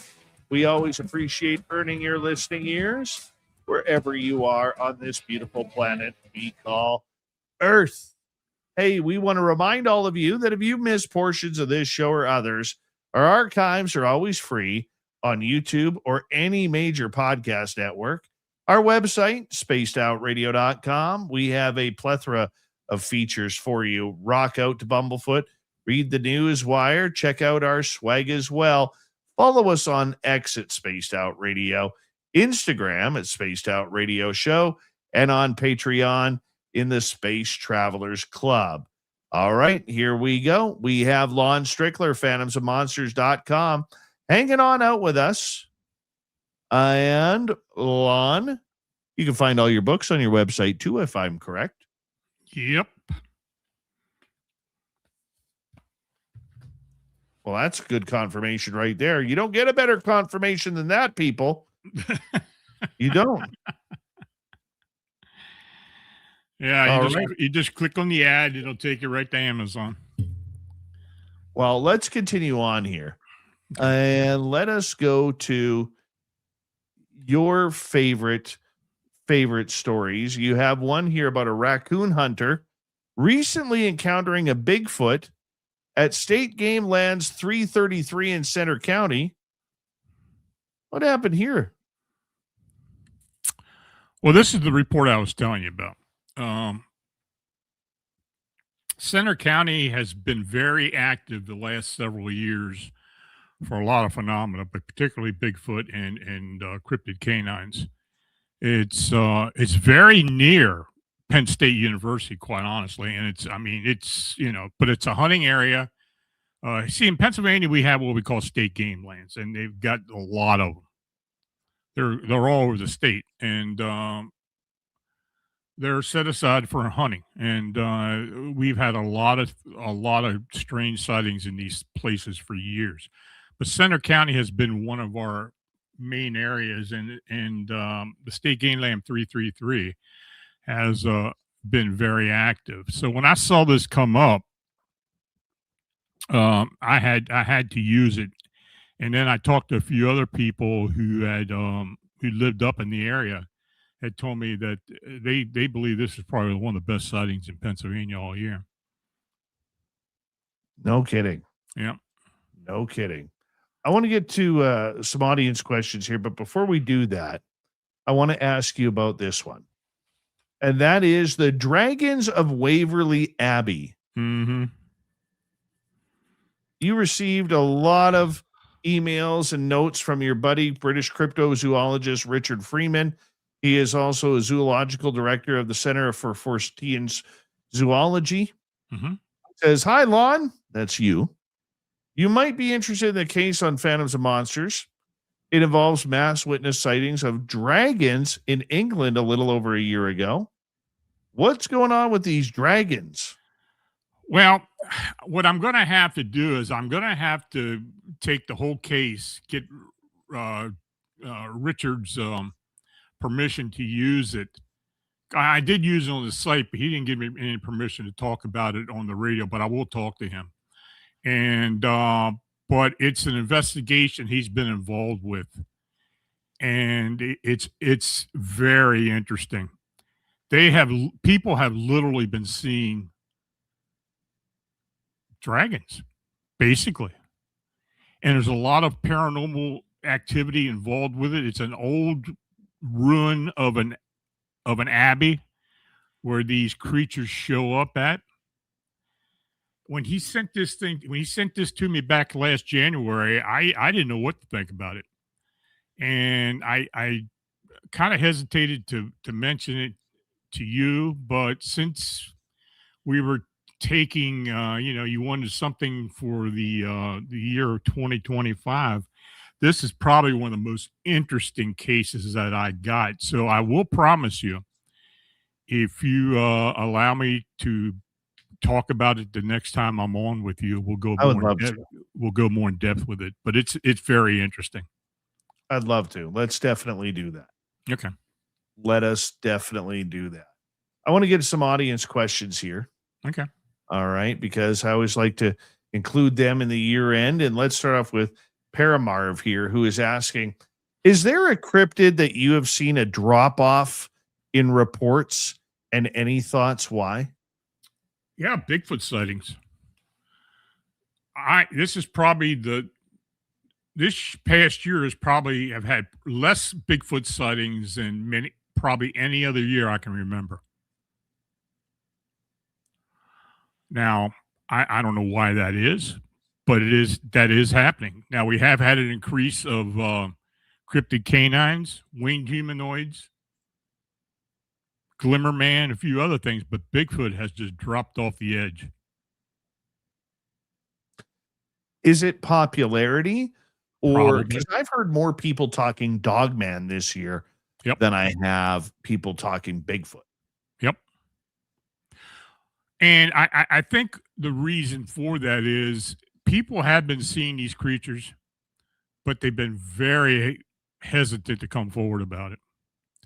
And as they have seen more and more reports on the internet and even on TV and such, I think they're much less hesitant to come forward. So I expect the cryptid canine sightings to increase. The Chicago Mothman has decreased immensely. We haven't had an actual sighting in over a year. We've had some older sightings that people came forward and talked about an older sighting. But as far as something happening real time or happening in 2025, I haven't had one. In fact, the last sighting I had where the witness came forward right away was in April of 2024. Now, I'm not saying it's going to quit. Maybe it'll start up again. I don't know, but we have not had sightings.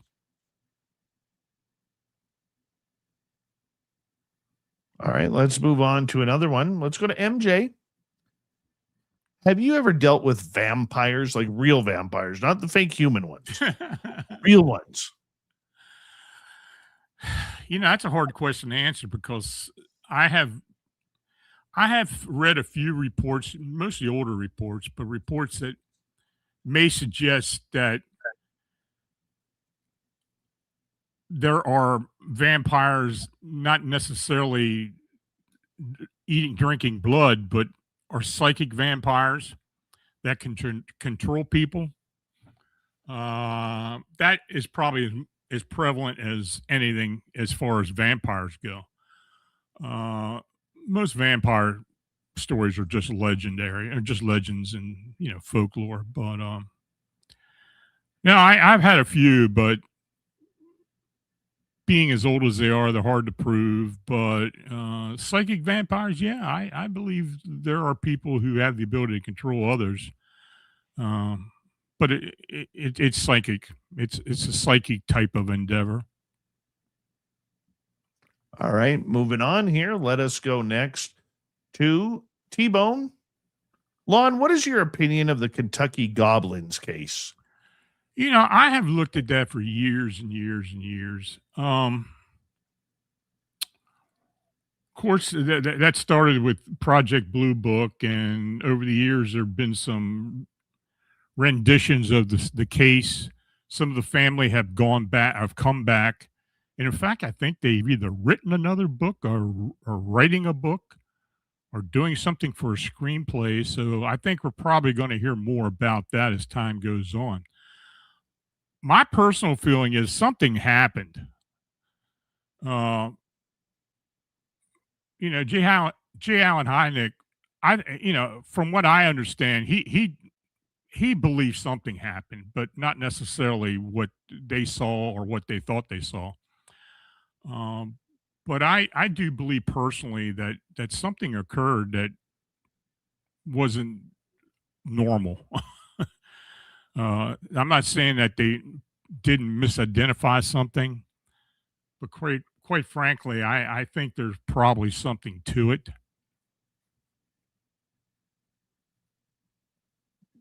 I think there's something to it too. Yeah. Let's go to Jules. Lon, do you ever get any gnome sightings? And if so, how many people have had missing time and toes? Yeah, I answered that question on the chat. I've never heard anything about missing toes, but I have had some missing time incidents as far as what people say they thought they saw were gnomes. Most of the gnome sightings come out of Great Britain, to be honest. We get one here in the U.S. occasionally, but they're usually mixed into other type of little people, fairy sightings, and other things. But there are a few I've had over the years, and actually most of them do involve some missing time. So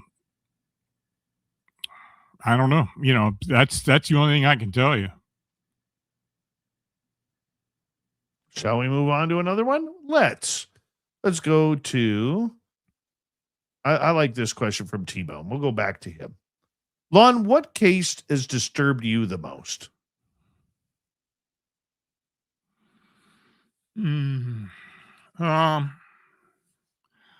Well, of course, the case that bothered me the most was the Mandy case in Eastern Washington, where and I've told you about that before, where a woman and her mother contacted me about having encounters with unknown creatures and seeing red and white lights and such, and then eventually, within a few days after contacting me, she disappeared, and she's never been found. And the case is going into its 11th year now. And I do occasionally check in with the Washington State Police, but they have no record of her either. Trying to, I don't know what happened, but I doubt she took off just by what I was told about her and her family and her mother and such. So she was very dedicated to her mother, and she just vanished. That's the case that probably bugs me more than anything. All right, let's move on. Let's go to the unknown here. Why has there been a rise in reports of new cryptids in recent years? Could increased media exposure and the pursuit of attention be contributing factors? Yeah, absolutely. And the media has a lot to do with it. Pop culture has a whole lot to do with it. For instance, we've had the Glimmer Man, which is very similar to the Predator films, and the phenomenon is very similar to what people have seen in those films. Is it something, an extension from the film itself that mind manifested or a thought form manifestation of these beings? I doubt it, but it could be. The crawler humanoids, something that people have seen for a long time, but it really wasn't talked about. But there have been more and more sightings. It continues on. And of course, we have a lot of renditions of older type of cryptids like Mothman, and of course the cryptid canines and Bigfoot. And there's many other ones. If you want to go into different iterations of humanoids, you call a lot of them cryptids. But I think pop culture, media, internet overall it really does drive a lot of this. And I think people associate phenomena that they don't know with something they are familiar with. Like when we were doing when we started with the Chicago Mothman's cases, people were describing them as being like the creeper jeepers creature.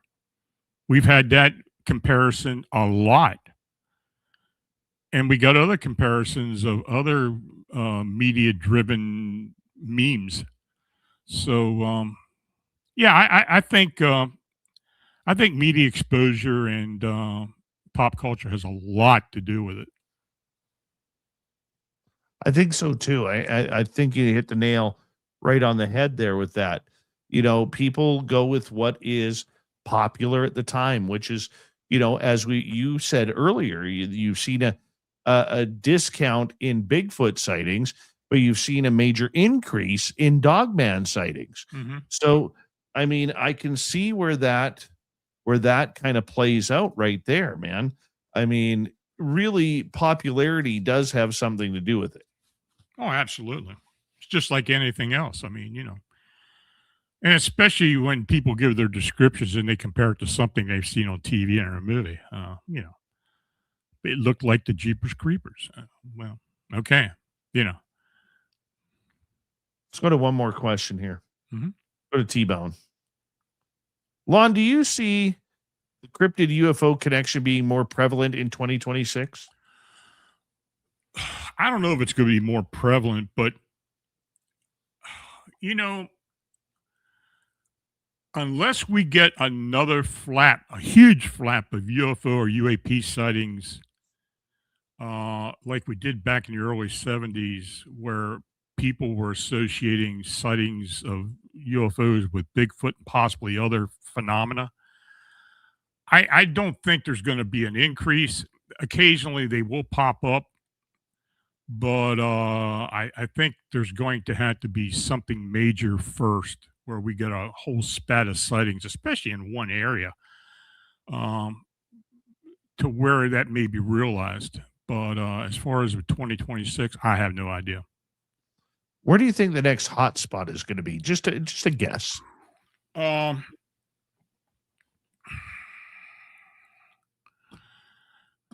that's a difficult question. I would say as I think we're going to have more reports coming out of urban areas, as opposed even in residential areas, as opposed to in the woods or out in the sticks somewhere. And that has been happening. More and more people are seeing things in residential areas and in towns, larger towns, and in urban areas, just like Chicago. I think that's going to increase. I really do. So, why do you think that is? Why are urban areas all of a sudden going to be a hot spot? Because people are more aware of the sightings because of media, and they're going to see something they can't explain, and they're going to associate it with something that other people have been seeing, not necessarily in urban areas, and that's what they're going to report. And I just think that trend is increasing, and I think it has been increasing for several years now. Are you talking with just winged humanoids, or are you I'm talking about everything, anything. Because I sure as heck don't see Bigfoot or Dogman walking down Robson Street in Vancouver or Hollywood Boulevard, in a really tacky Hawaiian shirt. We have had cryptid sightings in cities for quite a long time. Cryptid canine sightings, in particular. And in fact, they look like what people describe them nowadays. The same descriptions. In fact, there was a case back in 1911 in New York City on Broadway, where and it's in the police records, of an upright wolf attacking people in the city. Well, that's interesting. Yeah. Like, I So, can see the outskirts, yeah. okay, where you get into more forested areas, but maybe it's just me, just not buying that one. I have been getting more and more cryptid canine sightings in residential and in urban areas now than I ever have. Yep. And I think the reason being, again, people are seeing things and they believe there's no way something like this is going to show up in an Right. urban area, and they're not going to report it. But as time goes on, people are reporting it. We got 3.5 minutes to go with you tonight, Lon. Mhm. And let's sneak in another question here. Let's go to Blue Cruise. Any ogre, troll, or dwarf entity sightings 2025? I've probably had a few. Trolls, ogres, nah, but I've had some dwarf sighting reports. In fact, I had one. What city was that? It was a subway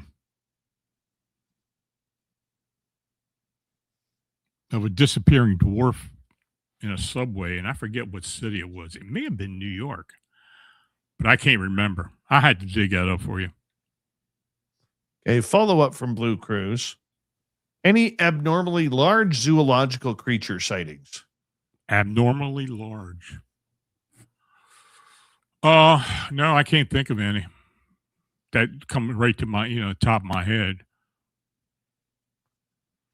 I'm surprised, if you look back at that list, one of the videos that came out, a long time ago, like before we started getting really into the CGI and AI Mhm.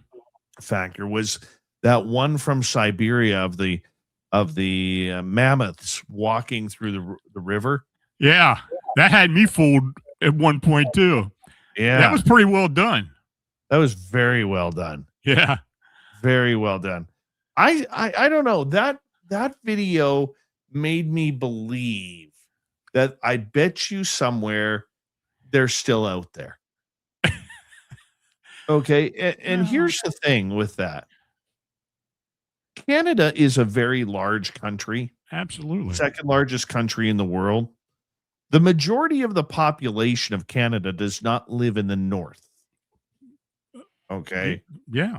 Like you don't even have, between our three territories of Yukon, Northwest, and Nunavut, there's, I don't even think 100,000 people living in all three territories combined. Yeah, you're probably correct about that.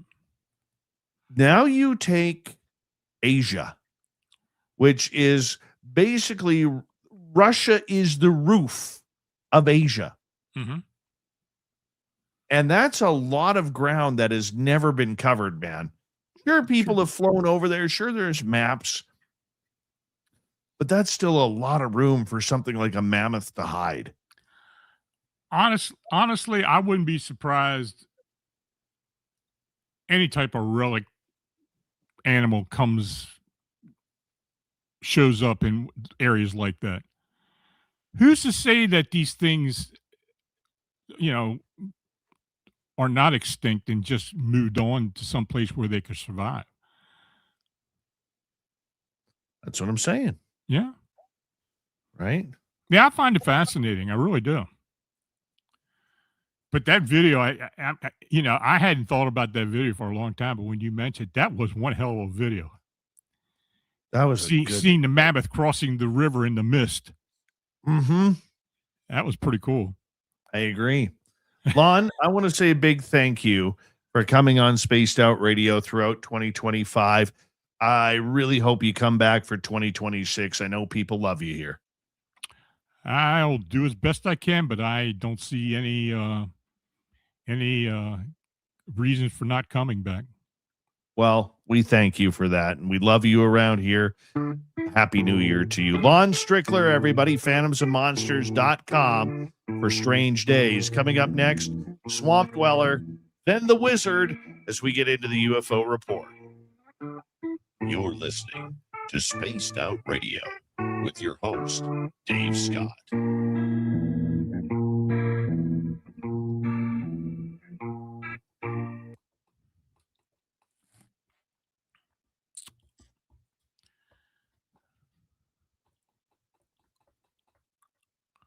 All right, buddy. Thank you so much No problem. for another great remind, year. Remind me about the dragon thing. Okay, we'll do. I'll get a hold of Rich and see what he says. But yeah, I don't think he'll have a problem with it. All right, brother. Okay, you Happy take New care. Year to you, okay? Same to you. Take care. Take care. Bye. Lon Strickler, everybody. We love him around here. Be right back.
All right.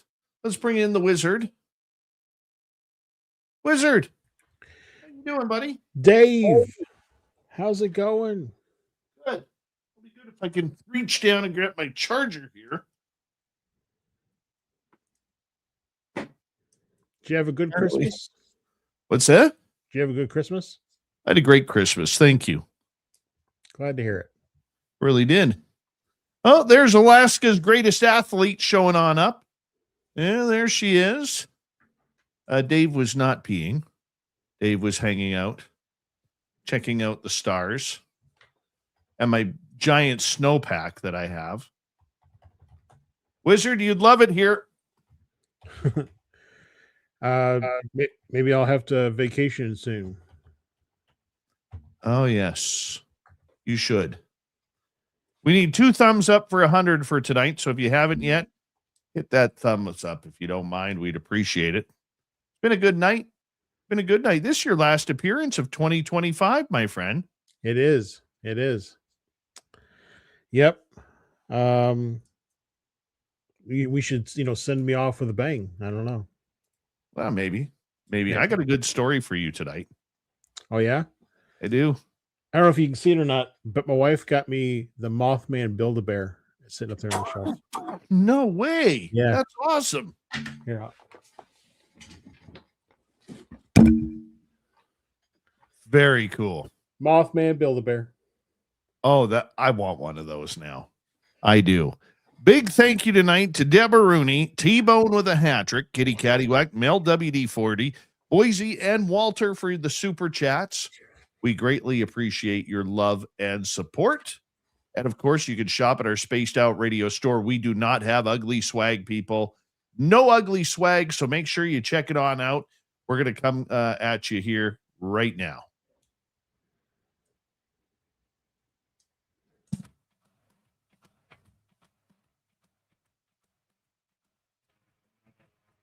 Here comes the third and final hour of Spaced Out Radio tonight. Good to have you with us. My name is Dave Scott. We greatly appreciate you tuning us on in wherever you are on this beautiful planet we call Earth. Hello to everyone listening in on our terrestrial affiliates around North America, digitally on every major podcast network. Our website, spacedoutradio.com. We have a plethora of features for you. Rock out to Bumblefoot, read the news wire, check out our swag as well. Follow us on X at Spaced Out Radio, Instagram at Spaced Out Radio Show, and on Patreon in the Space Travelers Club. The Desert Clam has set the password for tonight in the SOR Space Travelers Club. It is, what is it here? Litarian. Litarian is your password. Use it wisely, Space Travelers, as the Clam. So it's the password each and every night right here on Spaced Out Radio. Let's head to the swamp. Hello and welcome to Spaced Out Radio's Swamp. I'm Swamp Dweller, and tonight I'm going to take you on a mystic journey of the unknown, sharing tales of monsters, legends, and nightmares. Welcome to the Spaced Out Radio Swamp. I used to lead an outdoor club, and one of the trips I would always take people on was to the Smoky Mountains in mid-October. The Smokies are beautiful, and we would do a 4-night backpacking loop using the backcountry 3-walled shelters along the Appalachian Trail. The weather was perfect. Fall colors, cool nights, and the classic fog that gives the Smokies their name. It was our last night on the trail, and we were staying on top of Mount LeConte, one of the tallest mountains in the Smokies. I had reserved all the spots in the shelter, about 12, and there were no other campsites on top of the mountain, so I knew we would be alone. Here's some background. Bear with me. The top of Mount LeConte has a western lookout point, an eastern lookout point, and a half-mile trail called the Boulevard that connects the overlooks and runs the ridgeline of the mountain. The trails are covered by scraggly evergreens that cling to the top of the mountain, and there are 1,000-foot drops alongside the trailing edge. The shelter is about midway on the trail. All my friends and I decided that we would sleep under the stars. So we went to the next shelter. The Milky Way was incredible from there. Sometime around 5 a.m., we were all going to walk to our sleeping bags to the eastern lookout point to see the sunrise. But we stayed up late, and my friend and I decided that he and I would just go to the eastern lookout at 3 a.m. and chat until the sun began to rise. It was a chilly night and the fog had begun to roll in. It pushed through the dense evergreens and limited the visibility to the bright white cones from our headlamps. My friend and I grabbed our bear spray and sleeping bags and started walking eastward on the boulevard. Once we started moving, I realized how bad the visibility actually was. The trail snaked through the foggy trees, and you could never see what was around the next bend. There were reports of bears in the area, so I kept my bear spray out and made as much noise as I could. The fog rolled through the trees like a haunted house. It's something that I'd never forget. As I turned a bend, I nearly ran into a man. He's standing alone in the middle of the trail facing me, not wearing a t-shirt and only has a small book bag. Keep in mind, it's about freezing outside. With bear spray leveled, I stammer, "Hello?" No response. I ask him where he is coming from and where he is going. I don't know. His facial expressions look lifeless. I ask him where he's planning on sleeping tonight. Given that he has no gear, he replies, "I don't know. With you?" Hell no. I could put it together pretty quick. This guy was definitely on a lot of drugs. He eventually admitted that he had walked from a town that is about 30 miles away, but he kept on saying he wanted to stay with us at the shelter. Then he would speak nonsense. Suddenly he said, "I'm being followed by a dog." I figured he was just seeing things, so I asked what it looks like. "It's big and black, and it has an orange collar." I realize it's probably one of the tagged bears in the park. This sketchy guy is being stalked by a bear and leading it towards my friends who are sleeping in a shelter. I tell him I know of a spot he can stay, a luxury cabin around 15 minutes down the mountain, where they can call the NPS. I tell him to walk in front of me, and I start directing him around where to turn. I figured if he tried something erratic, I could blind him with my light and follow up with the bear spray. I eventually get him down to his cabin, wake up the employees to let them know what he needs. They tell me I can leave, so I head back to my friends and tell them what's going on. Before I get to sleep, I jog back down to the Rangers to make sure everything is fine, and it seemingly was. Thank you, Swampy, for another spooky story. If you want more just like that, head on over to YouTube, type in Swamp Dweller, hit subscribe, ring that bell. Thousands of stories for you to listen to each and every night, like I do after this show. Now, from the swamp to the stars, here's the wizard, Josh Rutledge, who brings in the UFO report.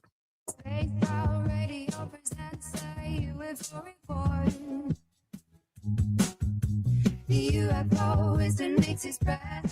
No, just ready to go.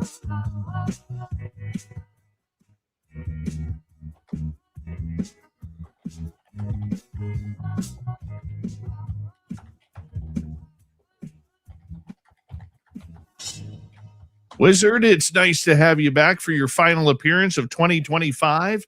And I want to say a big thank you for joining the Spaced Out Radio team this year and getting to meet you face to face at our Vegas party back in May. And now you're here doing the UFO report. Thank you so much for joining us, man. Oh, it's been an absolute pleasure since joining the team. I really enjoyed it every week. And I thank you for trusting me, for the audience trusting me to, deliver a great UFO report the tonight's week that I'm here. So I appreciate it. Well, we're glad that you are here as well. And what do you got for us tonight as we close out the UFO story of the year? Because I have a story for you. I'm just not sure if you have it yet. Okay. So I've got two kind of decent things, and then we'll see if they're one of your stories.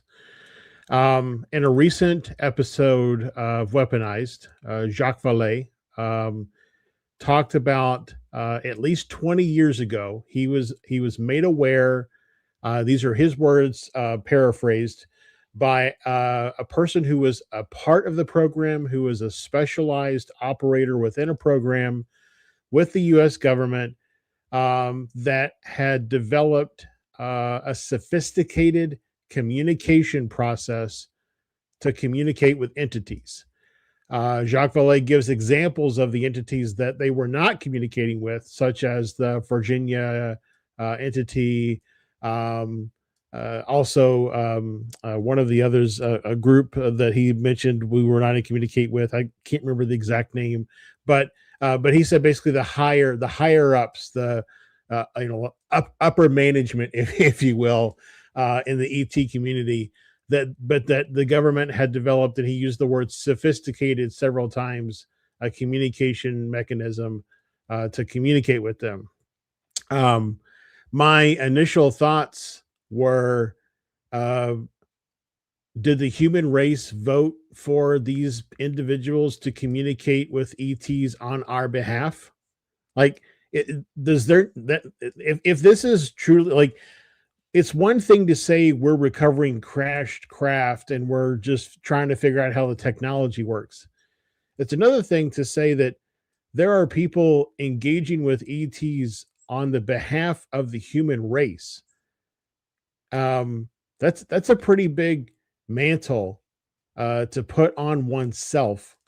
You know, I don't know that those people would be speaking to my best interest. You know, more than likely they're speaking to corporate greed and power. But you know, yeah. So that's an interesting claim, though, from Jacques Vallée. He said that this was 20 years ago when he knew of it, and he had no knowledge that it was ongoing or wasn't ongoing. But at the time, he considered the report that he received to be credible. Yeah, I saw that report too from Weaponized, and Jacques Vallée is considered one of the godfathers of this field. And, you know, when he speaks, a lot of people listen. You know, he's not a big woo guy, but he's not a scientist who rules out the woo. And I commend him for that, for doing that for us, you know. And what he said about the ET contact, how it's continuing on, and that there is some benevolency going on here, and there's a little bit of malevolency as well. It just made me open up my mind to wondering, you know, where are these statistics hiding? Because unfortunately, when you go through this, it's just words. Do you know what I'm saying? Yeah. It's words. It's like me telling you a story and then you passing it on. It's secondhand information, maybe Right. third-hand information. And it surprises me that Jacques Vallée, somebody who is all about proof, evidence, would come out and give a statement like that. What is your thoughts? Yeah. Well, I mean, I think that I think that everybody who has come forward with any information since the start of all of this investigation, since the start of the 40s, everyone who has come forward is of the type of individual who has second or third or fourth hand knowledge. To my knowledge, there has not been an individual in the UFO community who has first-hand knowledge of any government program, with the exception of potentially Hynek, and only because he was the government program until it was shut down, at least for investigation. So I think Jacques Vallée is really just following suit, and he's trying to say, whether he is consciously doing this or what. I think that he thinks because he is a pillar of the UFO community that him coming forward with this second-hand or third-hand information will be given more credibility because of who is delivering it. And really, when we think about the UFO community, we do that all the time, right? We give credibility based on someone's position or time spent in the community or in investigation or research. But some people we don't. For example, I won't give Richard Doty the time of day. Richard Doty could go on somebody's show and say that he's seen the alien bodies and he knows where they are. I wouldn't believe him. But so there's some people that we give high credibility to, and there's other people that we don't. So I don't know. I think, though, like I said, he's playing on, or he's hoping that given his stature in the community, that it's coming from him. Therefore, and he believes it was credible. Therefore, we should as well. I want to believe him just because of his record. You know, he's got a really, really good record in this field. Yeah. And I want to make sure that, you know, his words are good. You know, there's no way for us to prove them. He's Right. not going to give up his source, nor should he. No. Okay. But big exclamation point on that end of that sentence. Yeah. Nor should he. Right. Okay. But that being said, if you have to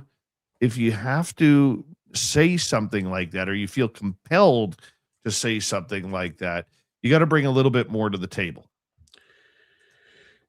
Yeah. You know, I think Corbell did a pretty good job of trying to pull some of that, you know, why should we believe you, you know, type questions without being disrespectful. But you're right. I mean, at the end of the day, it was almost a trust me, bro type statement from Jacques Vallée. And unfortunately, that's what we have and probably will continue to have. Burleson, just tangentially related, Burleson hinted at a new whistleblower coming forward later this year. You know, whether he'll be a whistleblower or, you know, like we've talked about, whether he'll just be an experiencer within the ranks of the government that is willing to go on record with his experiences or their experiences. We don't know, you know, the gender, but I just I'm ready to get some people, you know, supposedly Grush gave direct names of the people that he knew about these programs through, you know, so he gave direct names of those firsthand individuals. When are we going to get some of those folks in a UAP hearing? Well, they have to be subpoenaed first. And does Congress even have those names? According to an interview that Grush gave, he was able to get into a skiff and provide some minimal information. He gave all the information that he had to the attorneys general. So as a part of his, you know, kind of whistleblower case that he filed.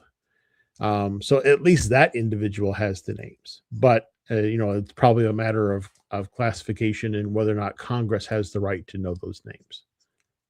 Well, and that's the big thing. And there seems to be the hurdle that nobody can jump over is you have all these guys coming out saying, trust me, bro. And then when Congress is asking for names or information, they can't provide it. And if it's in a skiff, they can't move forward past that. Yeah. It means nothing. Well, you're not going to solve many problems by doing it that way. There's something really interesting in that I think about a lot of this topic, especially as it relates to the government. There are known situations. You know, Grush is an example of one of these, where information about his medical past was leaked to the public, or even blatantly given to the public, which should be a HIPAA violation. But for some reason, U.S. military are not fully protected by HIPAA standards. So if there's a reason, if a reason to not reveal the names of some of these people in these programs is because there's some expectation of privacy, then I would say that the government contradicts itself by being willing to smear some individuals and break those privacy rules, but hide other individuals. I would agree with you on that. Totally agree with you on that. How do you pull out of that? How do you make it more transparent? Well, I mean, I think it requires continuing to push. I'm going to use a reference, Shawshank Redemption, you know, the movie. Yeah. Andy writes, a letter a day or something, or a letter a week or something like that, until he gets funds to build the library. because they get tired of getting his letters. They get tired of getting bothered.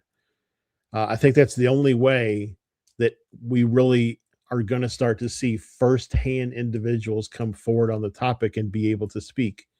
We have to just continue to pester people until they get tired of us asking the question and they throw us a bone. And maybe that bone that they throw us, they hope we will get nothing from, but maybe we will actually get some information from that individual that will lead us to, or provide, guidance, if you will, on the next question to ask. That's the stepping stones to get us to where we're trying to get to. 3.5 minutes to go here. If there is more whistleblowers coming forward, what more can they bring, in your opinion, to the table that's going to make a difference in what we may know or what we may not know? Well, I think ultimately it's going to boil down to it's the same statement that we started 15 minutes ago. It's words. And unless they're able to provide any type of proof in the form of pictures or videos or actual material that they're able to wheel in on a cart, at the end of the day, it's just other people who we deem somehow credible because of their place within the government saying words and expecting us to believe what they're saying. So it doesn't really matter if it's another whistleblower, if it's, at this point, which I can understand why it hasn't happened, but at this point, we almost need another Snowden who's willing to just sacrifice everything and burn themselves to bring the truth into the light. I don't see anybody willingly doing that. It'd be great if we got some deathbed confessions, because a lot of these folks have got to be getting close to, shuffling off this mortal coil. And so if we got some deathbed confessions, that would be great as well. But, until we get some real actual evidence to back up the words that are being said, you take the Jake Barber interview. They showed a potential egg retrieval, but that wasn't an egg retrieval that Jake Barber was interviewed about. It was just a different video. And Jake said, "Yep, this is like the one I did." Well, where's the person who did that video? Are they willing to go on record? Where's the person who provided that video? Are they willing to at least sign an affidavit that says that it's 100% legit? It's just, we're skirting the boundaries of what is the truth versus what we're willing to swallow. And we're just getting scraps right now for whatever reason. And that is my concern on this, Josh. We got about a minute to go before we go to break. The concern is we're going around in circles. It's like we talked a couple weeks ago about all of these UFO documentaries. No disrespect to Age of Disclosure, Dan Farah, or anybody along those lines. But we keep using the excuse that these are for the people. The people in the UFO community already know. This is for people who don't know. Well, for 7-8 years now, we've been doing things for people who don't know. At some point, you have to shift that manual transmission from first gear to second gear. Mm-hmm. And nobody seems willing to do that. Perfect example, South Park, the underpants gnomes. Step 1, get the underpants. Step 2, nobody knows. Step 3, profit. Yeah. What's step 2? How do you get from step 2 to step 3? Yep. Well, and that's one of the things that I've highlighted as a gap. We don't have a community agreement on what disclosure is. We don't have a set of things we're marching towards. True. We don't have any way to measure where we are. And on that note, when we come back, we're going to continue with the UFO report. The wizard, Josh Rutledge, is here.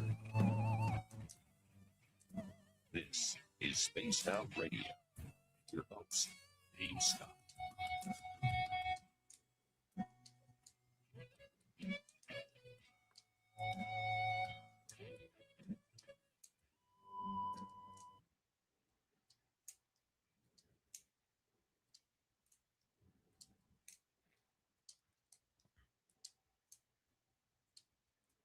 All right, we are clear, buddy.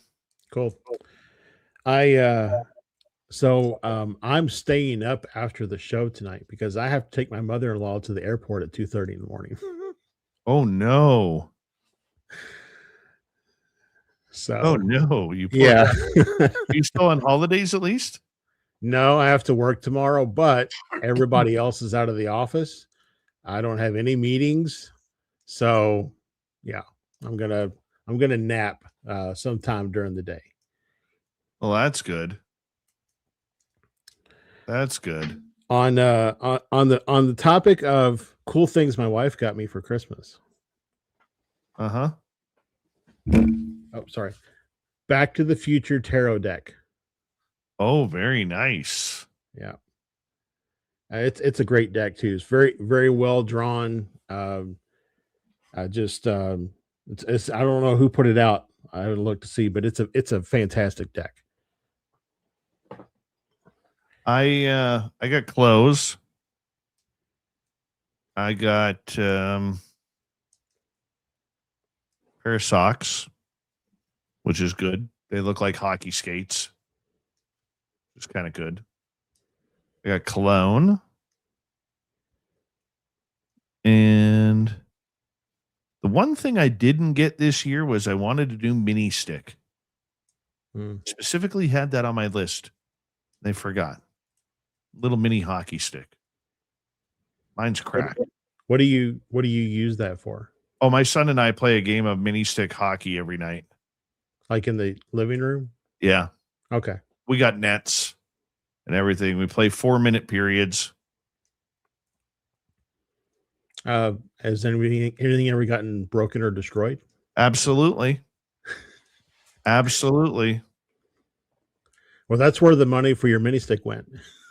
Yeah. Replace that lamp, Yeah, right. that leg lamp.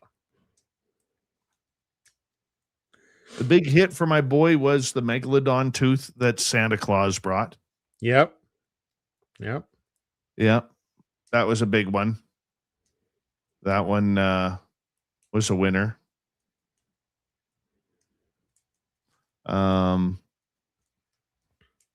What else? Who's the ref? Nobody's a ref. We police ourselves. There have been fights. Sometimes there's the odd fight. You know? When you play mini sticks, do you have a rug? What's that? I think it's like a Zamboni. Come out and smooth the carpet. Oh no, we don't play. We play on hardwood floor. I got hardwood floor. Yeah.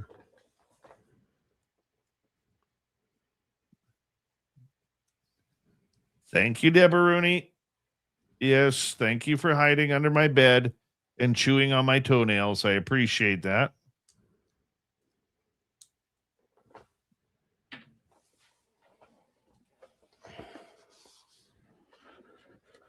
Nicole wants you to whip out the Marty McFly cards. Yep. Let me get it going here.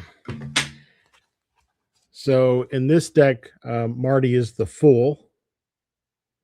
And there's the Fool. That's very cool, actually. Let me expand that. Hold on. Do that again. Okay. Oh, those are cool. And then just I don't know, couple minutes here. Here's Doc as the Magician. Very cool.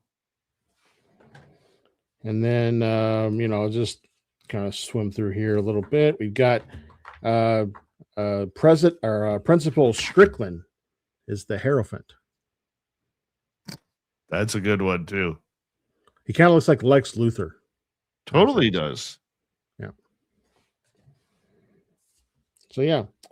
The Chariot.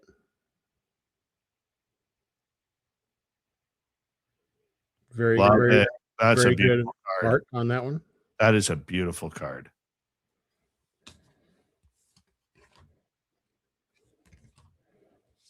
Let's see. The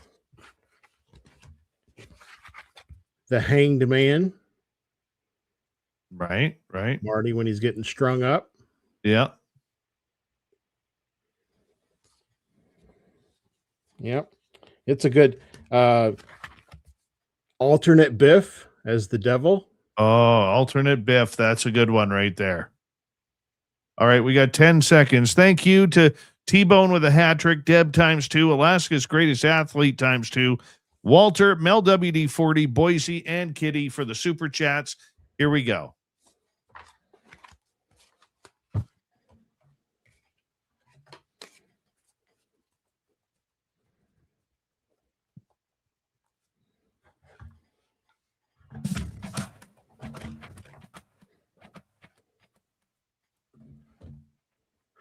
We're to the final half hour of Spaced Out Radio tonight. My name is Dave Scott.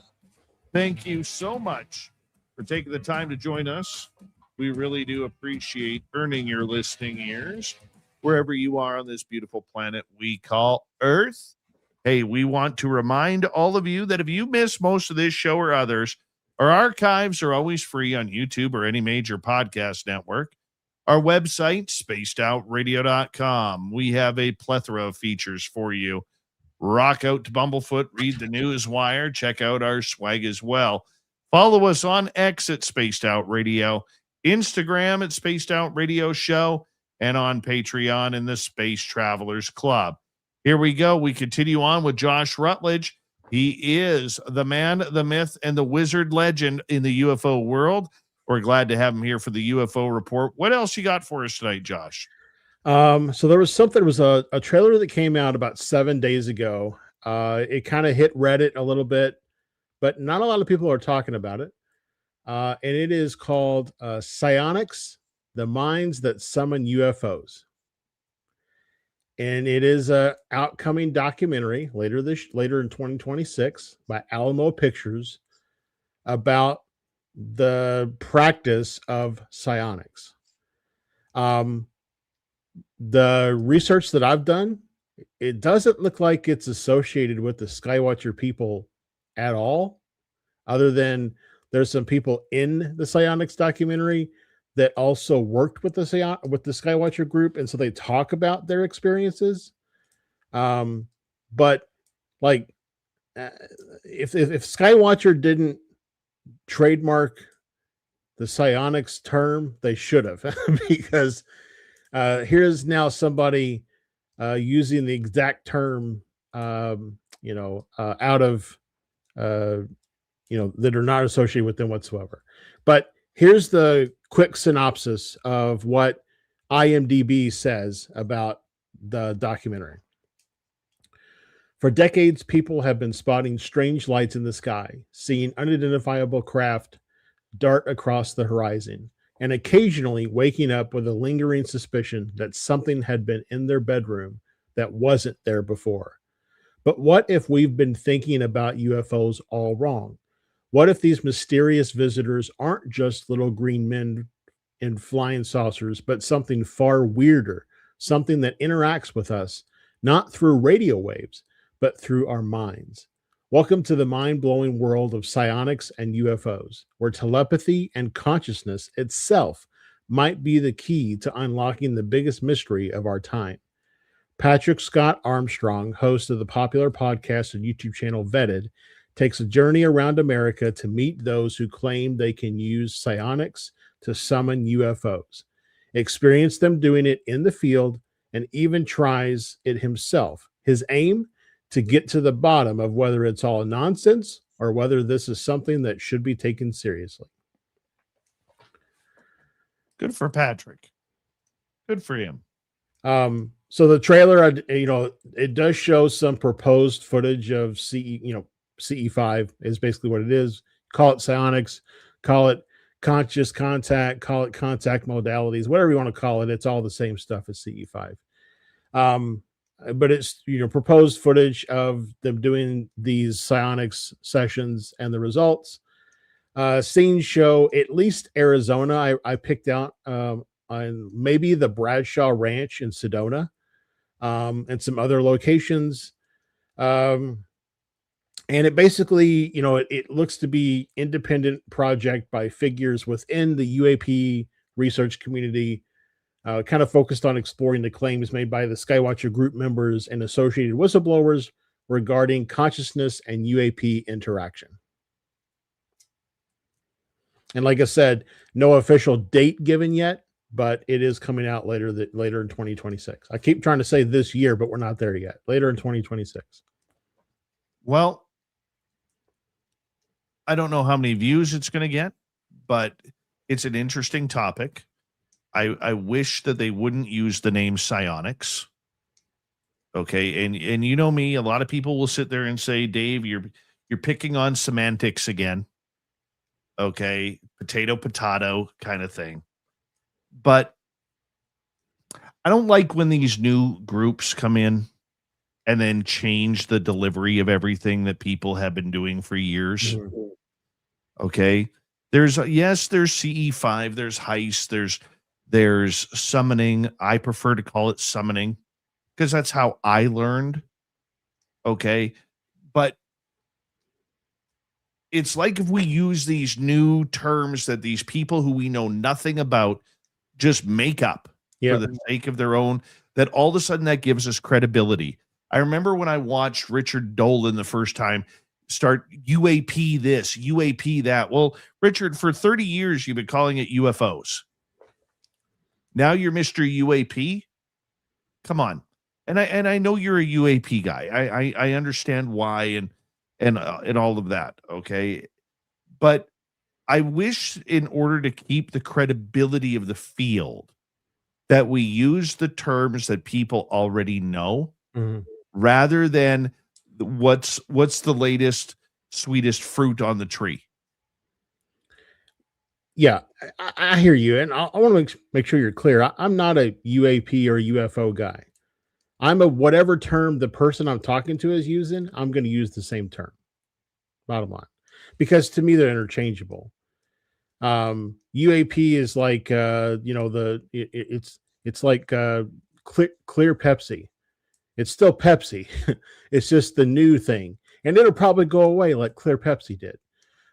But so that doesn't matter to me. I agree, though, that I think if I were to guess, because of Stephen Greer, and he is rather controversial, let's say, in the community. A lot of his opinions and claims are very controversial. Talk about someone who says a lot of words that doesn't actually provide a lot of receipts. That's Stephen Greer. And so if you wanted to distance yourself, let's say that they learned the CE5 process that Stephen Greer puts out.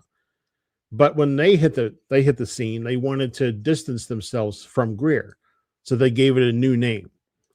I think that the difference for me is that they gave it a new name and then almost tried to claim that the way they do it is somehow different or unique. Yes. But everybody, their conscious contact, CE5, summoning, whatever you want to call it, everybody has their own spin that they put on it. Like, for example, when I do it, when I lead people through it, I don't usually encourage them to think about their geography and where they are, because in all actuality, space and time and location have nothing to do with it.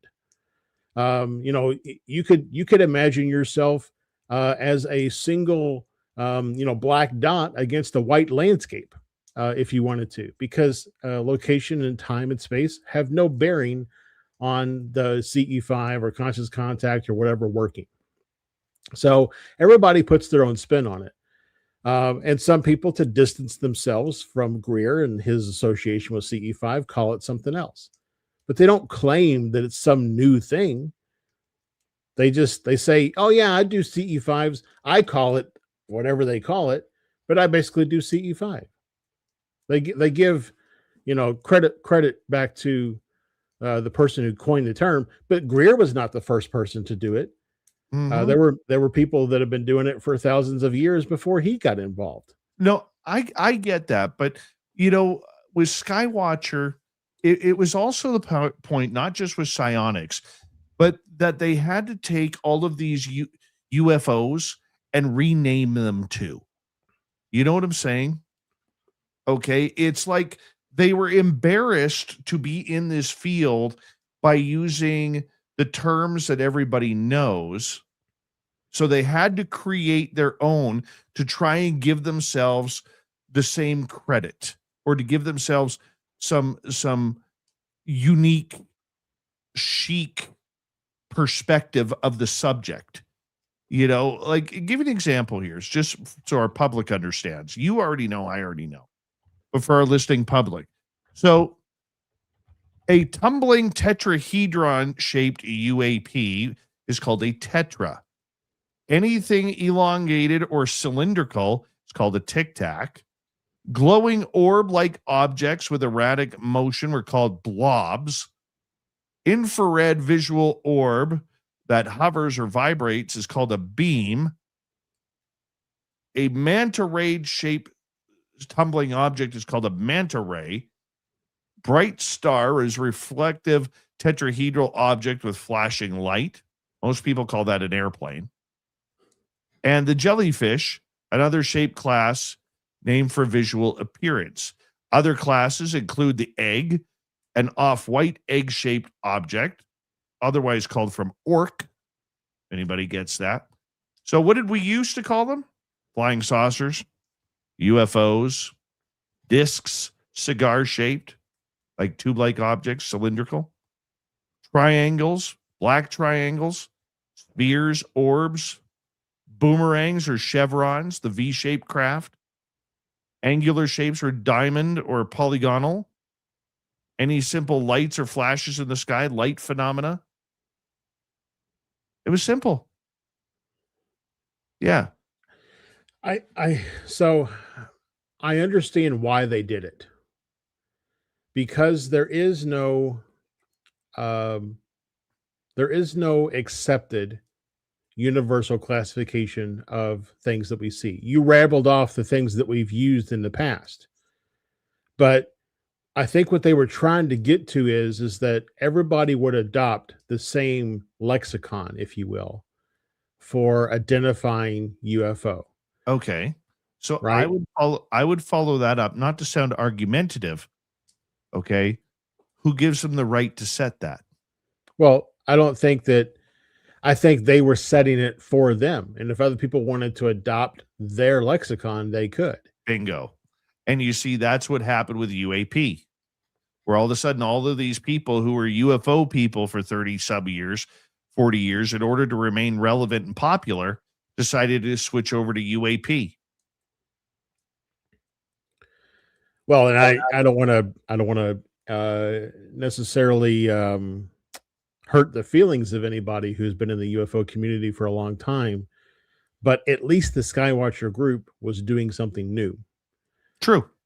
I give them credit for that.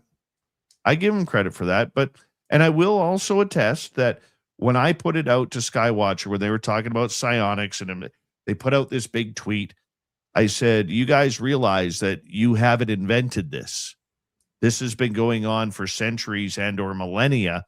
And Jake Barber, to his credit, responded and said, you're right. It has been. Right? Which was nice to hear. I don't think they're jerks. Trust me. I don't think they're a bunch of a-holes, pardon my language. I think that they, like you said, they wanted to try and do something that worked for them. And in the meantime, what was happening is the followers of the UFO community followed suit with it. So I want to get to another story here quickly, Josh. I don't know if you heard this one. This one's kind of been breaking. Okay. A gentleman named Chad Ollinger, whose father, Dwayne, owns the Blind Frog Ranch and had Discovery Channel's television show Mystery at Blind Frog Ranch, also the neighbors pretty much in vicinity of Skinwalker Ranch, has been arrested for murder. Wow. I don't know if you heard that or not. I have not. Yeah. Well, allegedly, he was arrested in Las Vegas, was put into this only happened like on the 28th. So this is fresh. So allegedly, he got put into a cell, okay, in the evening. And when they came around, the prison guards came around to do their checks at night. Ollinger's cellmate was deceased. Now, there's a lot of rumors spewing around the X and the Facebook and the social media communities on this. And allegedly, what happened, and I got to be very careful here, okay, because this is a case that's being investigated right now. So I do have to be careful. But the rumors that I heard, allegedly, the gentleman, when Ollinger went into the cell, was sleeping. And allegedly, I have to use the word allegedly a lot here because that's a journalism thing. Allegedly, Ollinger, when the guy woke up, looked at the gentleman, his eyes were beady red, and allegedly he was talking in tongue that could not be understood. And allegedly, his mouth was not moving when those words were coming out. So he had it in his mind that this was some sort of demonic paranormal situation and decided to try and allegedly fight his way out of this. And hence the very bad outcome. Now, he was only scheduled to be in jail for about another 12 days, 14 days before he would be released. And now he's going to be doing a lot more time, allegedly. If found guilty. If found guilty. But one of the rumors that I saw online about this was that apparently they claim, or people are claiming, that he had a hitchhiker attached to him. And the hitchhiker effect may have caused this. Now, that's not going to stand up in a court of law. Right. Okay. But it ties into what we do on this show. Yep. Right. So what he was arrested for originally was that he was running from police over one thing or another. And he was arrested.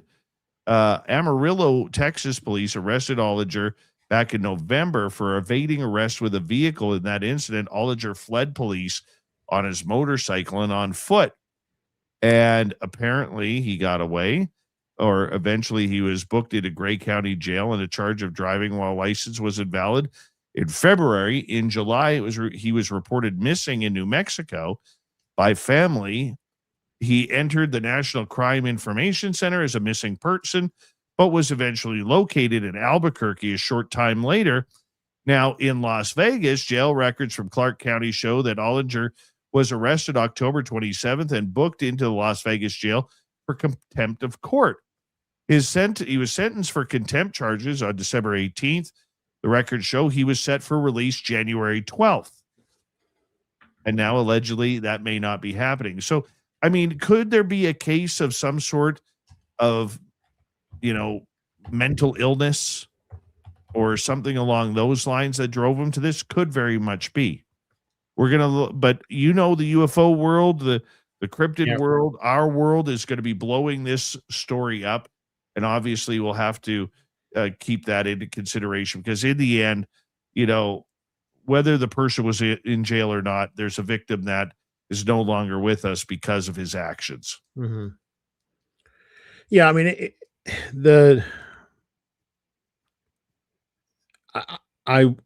well, two things. Like you said, because of the world that they were partially in, I don't even know how much they were really in the paranormal UFO world, because other than the first season, they barely ever talked about UFOs. It was more like, what's that gold one on the island up in the main area? Like, it was basically that in Utah. The other thing is that we know with just regular people who get fame that there is a breaking point. Look at Shia LaBeouf. Did the Transformers movie, and then he started walking around with a paper bag on his head. I mean, he just people, when they like my kids all the time say, I want to be famous one day. Like, be careful what you ask for, because when you're famous, you have no expectation of privacy. And everything that you do is viewed and analyzed under a microscope. And so, if it was some sort of a psychotic break or something that caused him to see what he thought he saw, and allegedly perform the actions that he allegedly performed in an alleged cell in an alleged prison. Dave, I feel like you need a shirt that just says allegedly. Put it this way, it's the safest word in journalism. Yeah. But I think we have to be really careful. Like you said, at the end of what you were talking about, somebody's is no longer with us. And we can't take someone who we like because we watch them on TV and make paranormal excuses for their behavior. Agreed. If that behavior allegedly was not correct. And on that note, Mr. Josh, let everybody know in 20 seconds where they can find you. You can go to my website, ourmysticjourneys.com. That's ourmysticjourneys.com. All of my YouTube links, podcast links. You can even book a private session with me. Now's a good time to see what 2026 is going to hold for you. I'll even use my Back to the Future tarot cards. Oh, I love it. I love it. As we say goodnight to the wizard and hello to Mr. Ron Bumblefoot Thal. Rocking in the background with Little Brother is Watching. Bumblefoot is the official music of Spaced Out Radio, rocking us in and out of every single show. Get your horns up for the guitar god himself. Special thanks to everybody listening in at work, at home, in your cars, wherever you may be. Thank you to everyone in our chat rooms tonight. YouTube, Twitch, Hellgap, Facebook, Spreaker, LinkedIn, the Space Travelers Club, and on X, hashtag Spaced Out Radio.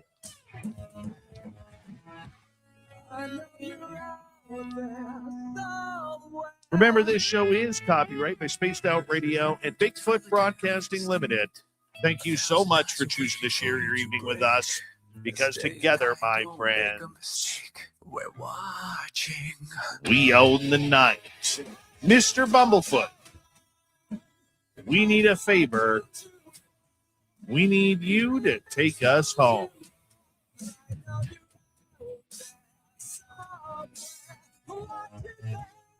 Yes, the Woo train has docked for the night, but soon, my friends, we shall ride again. Your seats are always available. Your tickets never expire. And if you want to bring a friend, we've got room for them too. Good night, everybody.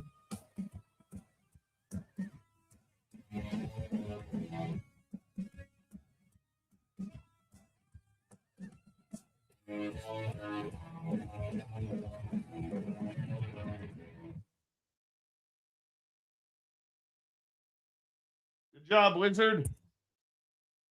Thank you, Dave. Good job. What are you going to do to stay awake now? Drink some coffee. I took I've got a little booster for my ADHD that I take every now and then. So I took one of those at like 8 o'clock. So I'm kind of turned on for the show. So nice. So yeah, you can hang out with us if you want. Yeah, I mean I'll hang out for a while.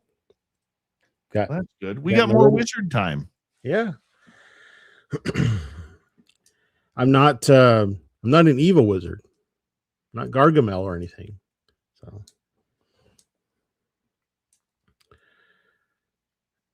do you think that do you think we actually have, like, I saw somebody say that they're pretty much convinced that, the government has made contact with ETs. You know, like part of me wants to think that's true, but the other part of me is like, I don't know if ETs are so um, benevolent and want us to grow beyond our warring ways. Why would they make contact with the governments of the world? I don't know. No idea. None of it makes sense. No, it doesn't.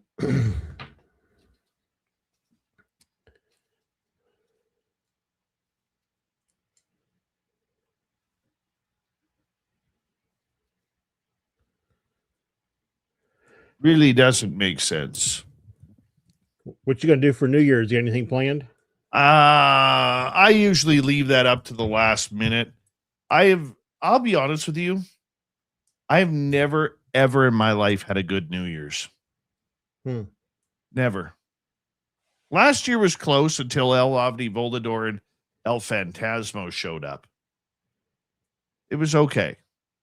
But I've never had like that.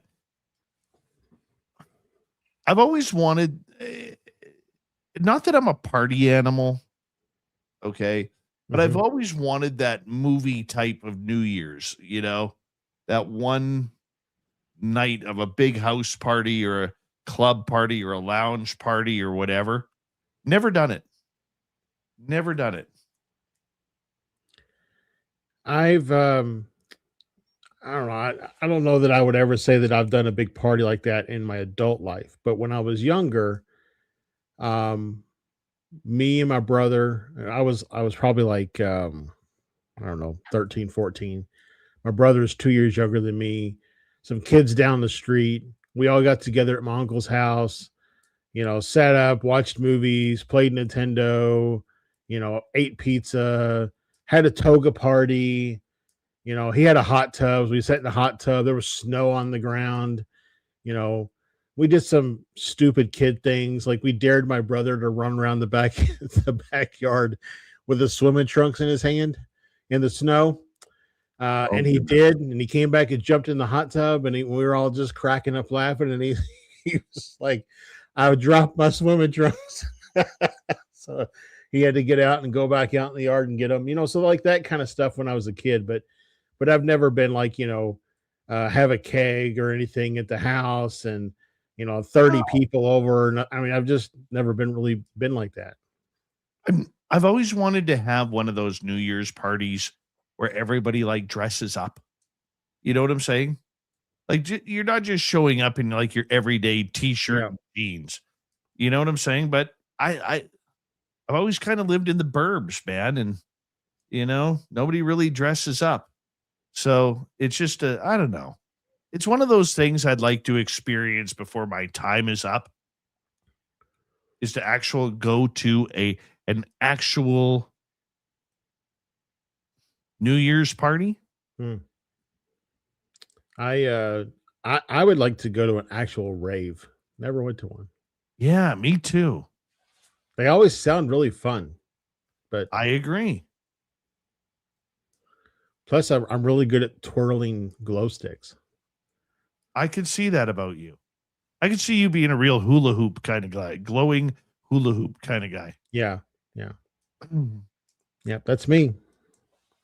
That's what Alvin's singing about. That's why he wants a hula hoop, because he's going to a rave. Probably. That would make sense. That would totally make sense.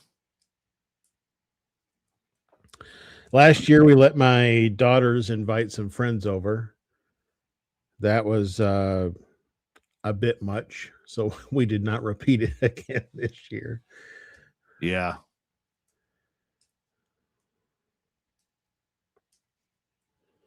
Yeah. Maybe that's why I love going to Vegas so much, is it gives me that little bit of a sense of excitement. I don't know.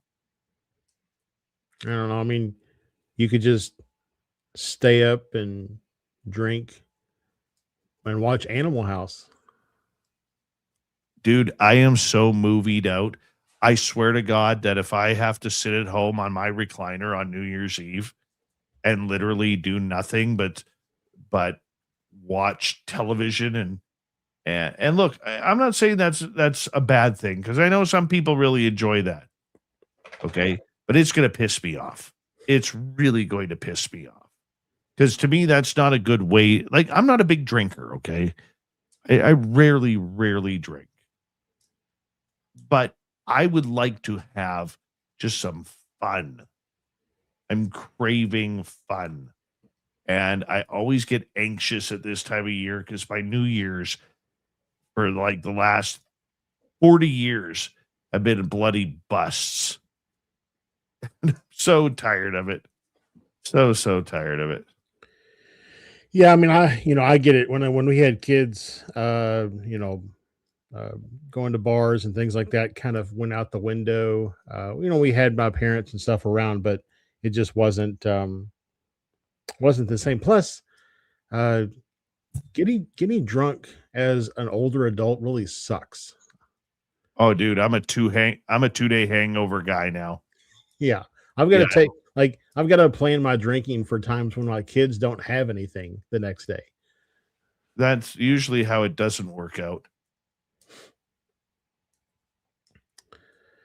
Yep, just a bunch of lame old guys now. But I'll be sitting outside, because it's not Arctic temperatures down here, and I'll be doing some psionics or a CE5 or whatever you want to call it, and see what I get. See, I would enjoy doing that. I would totally enjoy doing that.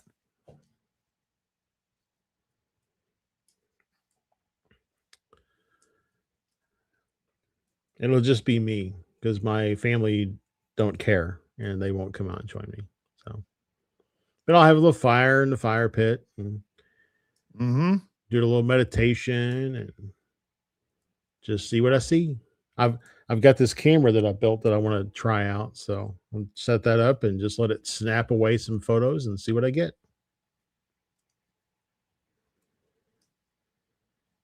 What do you think of Jay Anderson on Rogan? I didn't see it. Absolutely went crazy on Elizondo and the cover up. I'll have to go watch it. Maybe that's what I'll do with my time that I have to keep myself awake. Yeah, the first couple hours get to the last half hour of it. That's where he starts getting into the real UFO stuff. Even quotes this show, something that happened on this show, and doesn't even give me credit for it, but I don't expect it from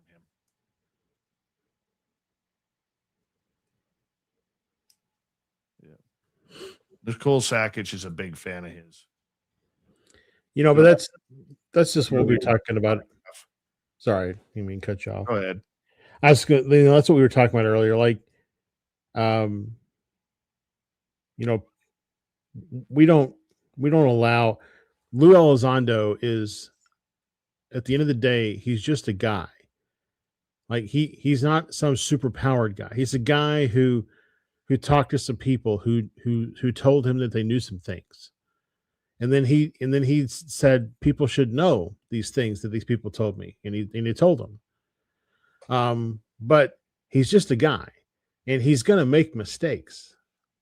But yet he makes, he holds up a picture of a chandelier, and people just eat him alive. And now all of a sudden he's lost all credibility. I remember when I first got started investigating stuff, and I was outside with my night vision camera, and I recorded this bright light that came up from behind the trees and moved slowly, and it was magnificent. And I posted it everywhere, and I look at this thing that I saw. And then the next day, I was like, I wonder if that was the International Space Station, and it just looked really bright in my night vision goggles. So I looked it up. Sure enough, that's what it was. I educated myself. I took the video down everywhere I had posted it because it wasn't, anything to look at anymore. And I educated myself and I moved on. But we can't, for whatever reason, extend the same courtesy to Lou or any of these other people that have come forward. I think with Lou, and this is just my theory on it, because he has treated me well. Many of the people who were surrounding him for a while ended up not treating me SOR very well. Hmm. Okay. And I think with Lou, part of the problem that he has is and this is me theorizing here. Okay. Yep. When Tom Allegedly. DeLonge pulled the ultimate fuck up on Joe Rogan, where he rock starred where he shouldn't have rock starred and been professional. And they all of a sudden decided to pull Tom out of the front line of the PR and put Elizondo at the front of it, because that was a calculated decision. Mhm. It just didn't happen. But when you have somebody with as loose a lips as Tom DeLonge had on this subject, number one, plus throwing in the fact that here he is talking about this incredible subject with government officials on his team, and he's talking about whipping his dick out on camera. It's not a time to rock star. Yeah. Okay. And so when they brought out Elizondo, all of a sudden, everybody jumped on the Elizondo bandwagon. Okay. And everybody put him on a pedestal so high that he was going to be, what's the kid's nursery rhyme? The egg falls off the Humpty Dumpty. Humpty Dumpty. He was Humpty Dumpty. Okay.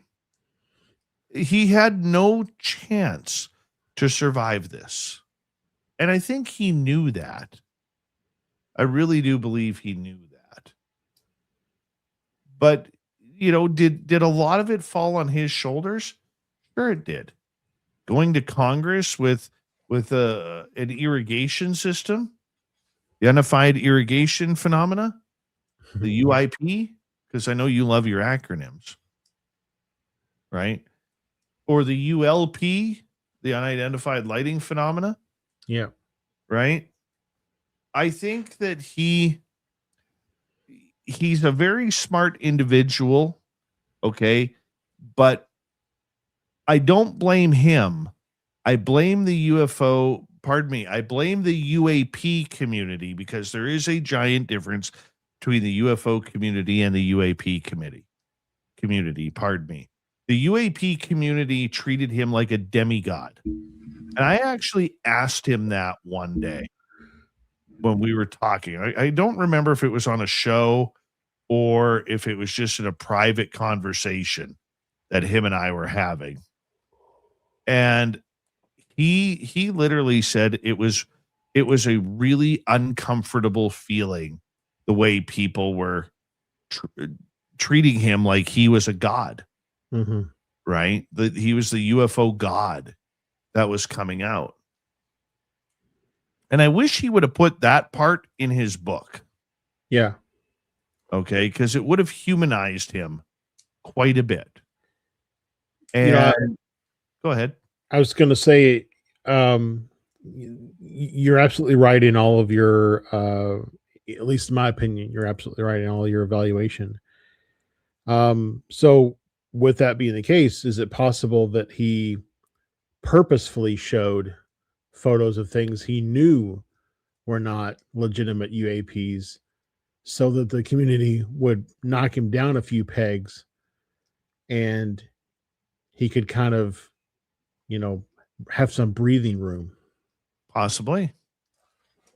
Don't forget, he was very proud to announce that, that he was a torture czar. Yeah. Very proud of that part in his book. And that's ego. Mm-hmm. That is complete ego. Okay. And so I think for him, the way he was put on that pedestal, and granted, he may have, and I'm not saying it's true, but he may have had people giving him false information on this subject as the face of the franchise. Yeah. That is very possible too.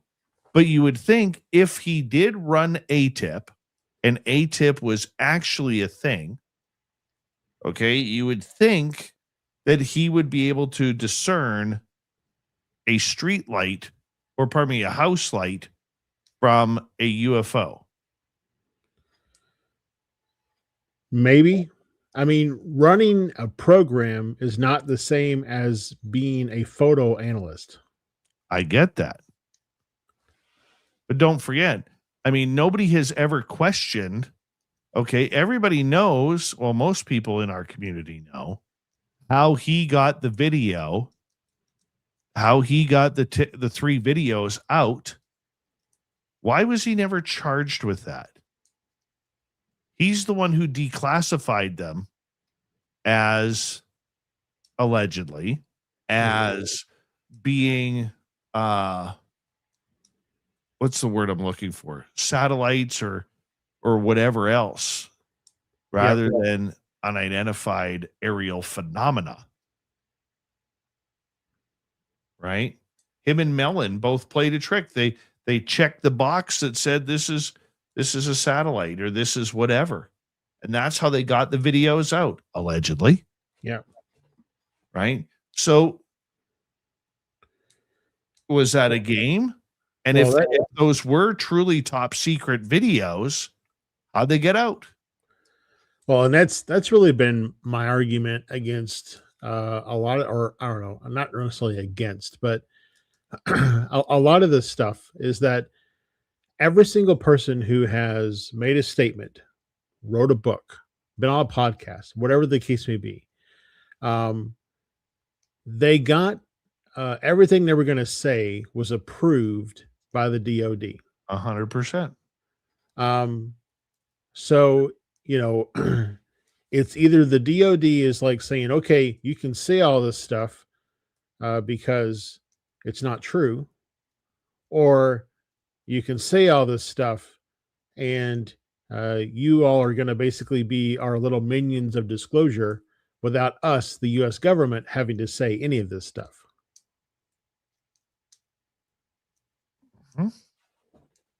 Agreed.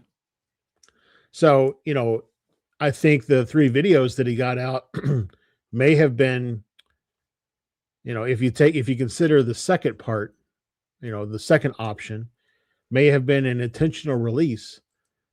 But if you tag, you know, you put the label of, you know, smuggled out or trick the government into releasing these or whatever, now all of a sudden we're more interested. Mm-hmm. Because it's like we got a peek inside of a file that we weren't supposed to see. Absolutely. So it gives it more prominence than it might necessarily have received if it had come out through proper channels. Could have been. Could have been. We'll never know. But there is a game being played. Yep. Okay. And it starts right at the top. There is a game being played. And like I've said for a long time, we, the community, we, the people, are one of the pieces on the board. Gorgeous Kim Jellin, who's probably flossing her teeth for the second time tonight, says, who or what is Chris Mellon in all of this? Well, that's a big question mark on that. Every time they try and call him up to testify, he happens to have a family vacation booked that week. I think Chris Mellon is the silent partner, or he wants to be. Mm-hmm. He wants to make the connections, link people together, you know, do whatever he can to continue to push the ball forward, but not be in the public eye.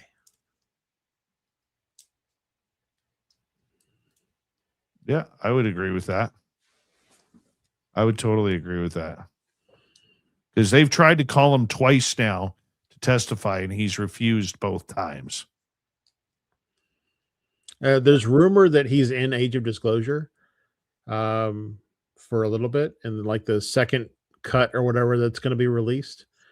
But you'll have to remember that most of the footage for age of disclosure was filmed in like 2022, and that's when Mellon was more involved in the efforts on a public scene. But over the years, he's become more backstage contributor, if you will. I agree. He's always wanted to be out of the public eye when it comes to this. Yeah. I mean, I think he saw it as his involvement early on was a necessary action in order to give it credibility. But it's almost like, okay, guys, I gave it my stamp of approval. I'm going to go back to doing what I was doing before. Agreed. Totally agreed. Well, on that note, yep, we're going to call it the night here. Free your mind. How are you? Looking stunning with your blue hair tonight.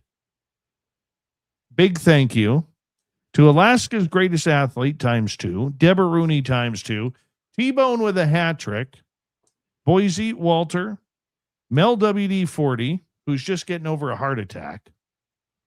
And he wasn't lubed enough. That's what we figured it out. His veins going into the heart were not lubed. Yeah. So he had to get a stint put in, but he should be back to normal. And Kitty Caddywhack, thank you very much. Tomorrow night on the show, our final show of 2025, Bigfoot Michigan Rob will be here talking some Bigfoot to end the year. Hey, why not? It's always a lot of fun, and we appreciate you guys. So get your party hats ready for tomorrow night, because on the radio, it'll be like New Year's Eve when this show plays. Josh, thank you for everything you did. Yep. I will talk to you next year. Yep. Next year. See you next year, Josh. Keep it real. Okay. Much love, everybody. Have a good night. Take care.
Stay healthy, my friend. You too.